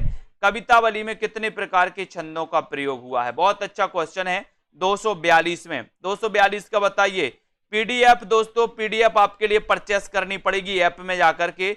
निचोड़ क्लास की पीडीएफ, हिंदी साहित्य का पूरा निचोड़ की पीडीएफ जो है आपके लिए 999 रुपए की है दोस्तों। ये पीडीएफ निचोड़, हिंदी साहित्य का पूरा निचोड़ है। ये पीडीएफ आपको 999 रुपए में रखी गई है। तो आप ऐप डाउनलोड कर लें सेल्फ स्टडी क्लासेस में, अगर आपको पीडीएफ परचेस करनी है तो। कवितावली में कितने प्रकार के छंदों का प्रयोग हुआ है? 242 का आंसर। और 242 में 4 प्रकार की, कितने प्रकार की? 4, यानी आपका सी नंबर बिल्कुल सही है। अगले क्वेश्चन की ओर जाते हैं। अगला क्वेश्चन आपको है, कवितावली के किस कांड में एक ही छंद है? बहुत बढ़िया क्वेश्चन। कवितावली के किस कांड में एक ही छंद है? बाल कांड में, अयोध्या कांड में, सुंदर कांड में, या फिर किष्किंधा कांड में? 243 का आंसर बताना है, लाइक करना है सभी को। कवितावली के किस कांड में एक ही छंद है, ये आपसे पूछा गया, बताएं। 243 नंबर और 243 नंबर में आपका उत्तर है कि सर किष्किंधा कांड में एक ही छंद है, यानी डी नंबर आपका बिल्कुल सही है। D number right answer, very good. किस ग्रंथ में तुलसी ने राम के स्वर को प्रधान स्थान दिया? बहुत बढ़िया। किस ग्रंथ में तुलसी ने राम के स्वर को प्रधान दिया है, प्रधान स्थान दिया है? तो किस ग्रंथ में दिया है, ये आपको 244 का उत्तर बताना है। और 244 में राम के स्वर को प्रधान स्थान दिया है तो किसमें दिया है ना? मॉडल पेपर ऐप में जाकर के आपको मॉडल पेपर लेने पड़ेंगे, मॉडल पेपर ऐप में जाकर के, ठीक है। तो आपका यहां पर राइट आंसर हो जाएगा ये दोस्तों, हाँ, पीडीएफ प्रिंट निकल पाएगी, ये नंबर आपका कवितावली सही हो जाएगा, ठीक है। आप पीडीएफ वाला कोर्स लेंगे तो पीडीएफ का प्रिंट निकलेगा, पीडीएफ वाला, केवल पीडीएफ वाला, ठीक है। वैराग्य संदीपनी किस कवि की रचना है? प्रश्न क्रमांक 245। आप 999 का हिंदी साहित्य का निचोड़ यानी कि इंपॉर्टेंट वाली पीडीएफ 999 में आप खरीद सकते हो, इसका प्रिंट भी आपको निकल जाएगा, है ना। वैराग्य संदीपनी किस कवि की रचना है? 245 का आंसर आपको चयन करना है। और 245 में वैराग्य संदीपनी, और वैराग्य संदीपनी ये जो है दोस्तों, ये तुलसीदास की रचना है। किसकी रचना है? तुलसीदास की, वेरी गुड। रामज्ञा प्रश्न का दूसरा नाम क्या है? बहुत बढ़िया। रामज्ञा प्रश्न का दूसरा नाम क्या है, ये आपका क्वेश्चन है। लाइक जरूर करें सभी साथी, और दोस्तों अपने मित्रों तक शेयर करो। ये क्लास आपके लिए रोज 9 बजे चलती है ना। इस क्लास से आपको जुड़े रहना है। रामज्ञा प्रश्न का दूसरा नाम क्या है? 246 का आंसर, तो आपका उत्तर हो जाएगा दोहावली रामायण। क्या है? दोहावली रामायण। सी नंबर आपका बिल्कुल सही है दोस्तों, C number right answer, very good. Ramagya Prashna में 7 सर्ग हैं, प्रत्येक सर्ग में 7 कोष्टक, और प्रत्येक कोष्टक में 7 क्या हैं? चौपाई, छप्पय, वर्वे, या फिर दोहे? बताएं। रामज्ञा प्रश्न में 7 सर्ग हैं, सर्ग और 7 कोष्टक, और दोस्तों प्रत्येक कोष्टक में 7 क्या हैं? 7 क्या है? 247 का आंसर बताना है। ओके आशा जी, बताइए। विद्या जी, पिंटू जी। प्रश्न क्रमांक 247, और 247 में आपका राइट आंसर है दोहे। क्या है? दोहे, यानी डी नंबर। रामज्ञा प्रश्न में 7 सर्ग हैं, प्रत्येक सर्ग में 7 कोष्टक, और प्रत्येक कोष्टक में 7 दोहे हैं, यानी डी नंबर आपका बिल्कुल सही। रामज्ञा प्रश्न। तुलसीदास की कुमार संभव से प्रभावित रचना कौन सी है? कुमार संभव से प्रभावित रचना कौन सी है तुलसीदास की? बताइए। जानकी मंगल, पार्वती मंगल, वैराग्य संदीपनी, या फिर विनय पत्रिका? तुलसीदास की कुमार संभव से प्रभावित रचना कौन सी है?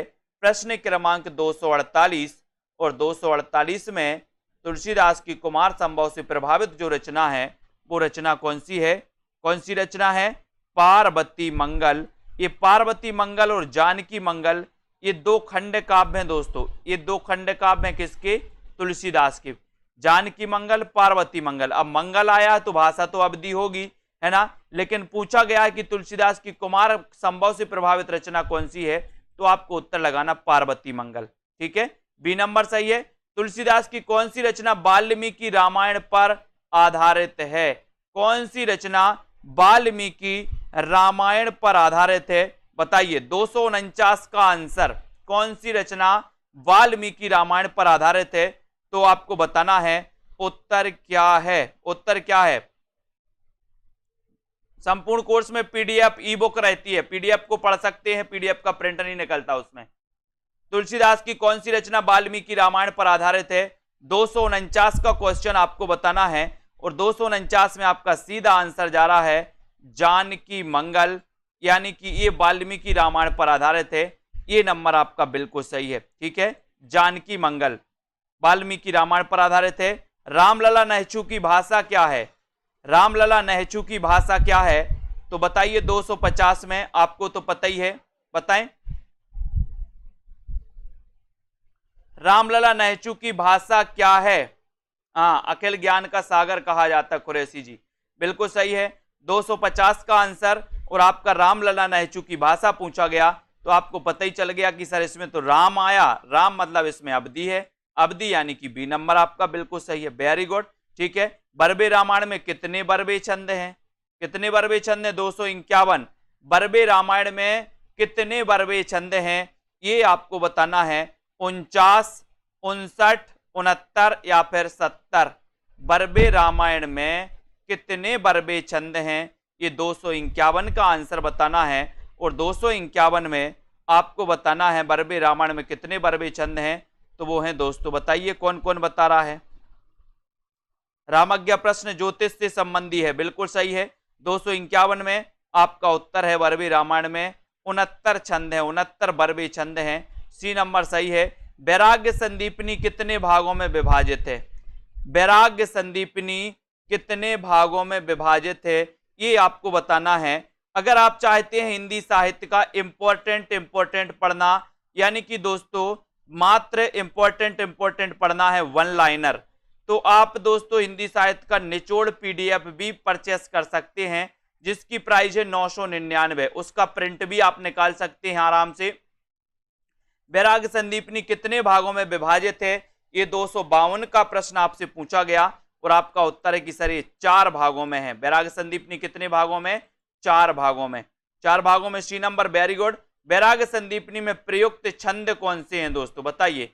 दोहा, सोरठा, चौपाई। वैराग्य संदीपनी में प्रयुक्त छंद कौन सा है? 253 का आंसर। 253 का आंसर बताइए श्याम पंडित जी, प्रश्न क्रमांक 253 में। और 253 का आपका राइट आंसर है ए नंबर, दोहा, सोरठा और चौपाई।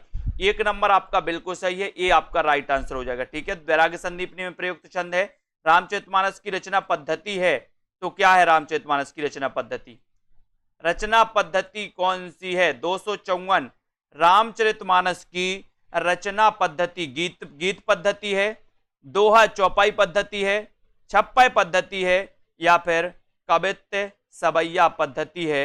यानी कि 254 में आपका सही आंसर है इस रामचरितमानस में दोहा चौपाई पद्धति है। बी नंबर आपका बिल्कुल सही है। रामचरित की भाषा और बता दो, भाषा क्या है रामचरितमानस की? बताइए। रामचरितमानस की भाषा बताना है और एक बार लाइक कर देना है अपने मित्रों तक दोस्तों, और शेयर कर देना है इस क्लास को। रामचरितमानस की भाषा बताना है। इतना अच्छा क्वेश्चन आपसे पूछा गया है। नीचे लिंक दी है दोस्तों हिंदी साहित्य के ऐप की, तो ऐप को डाउनलोड कर सकते हो। Self study classes app download करके हिंदी साहित्य के मॉडल पेपर प्राप्त कर सकते हो। ठीक है, रामचरितमानस की अगर बात करें 255 की, तो 255 में आपका उत्तर है सी, यानी कि अवधि। सी नंबर यानी कि अवधि आपका राइट आंसर हो जाएगा। Very good. अब यहां पर आते हैं, थोड़ा सा इसको देखते हैं। रामचरितमानस को पूरा करने में तुलसीदास को कितना समय लगा? बहुत अच्छा क्वेश्चन है। रामचरितमानस को पूरा करने में तुलसीदास को कितना समय लगा? 1 वर्ष 7 माह है, 1 वर्ष 11 माह है, 3 वर्ष 7 माह है, या फिर 2 वर्ष 7 माह है? बताइए रामचरितमानस को पूरा करने में कितना समय लग गया।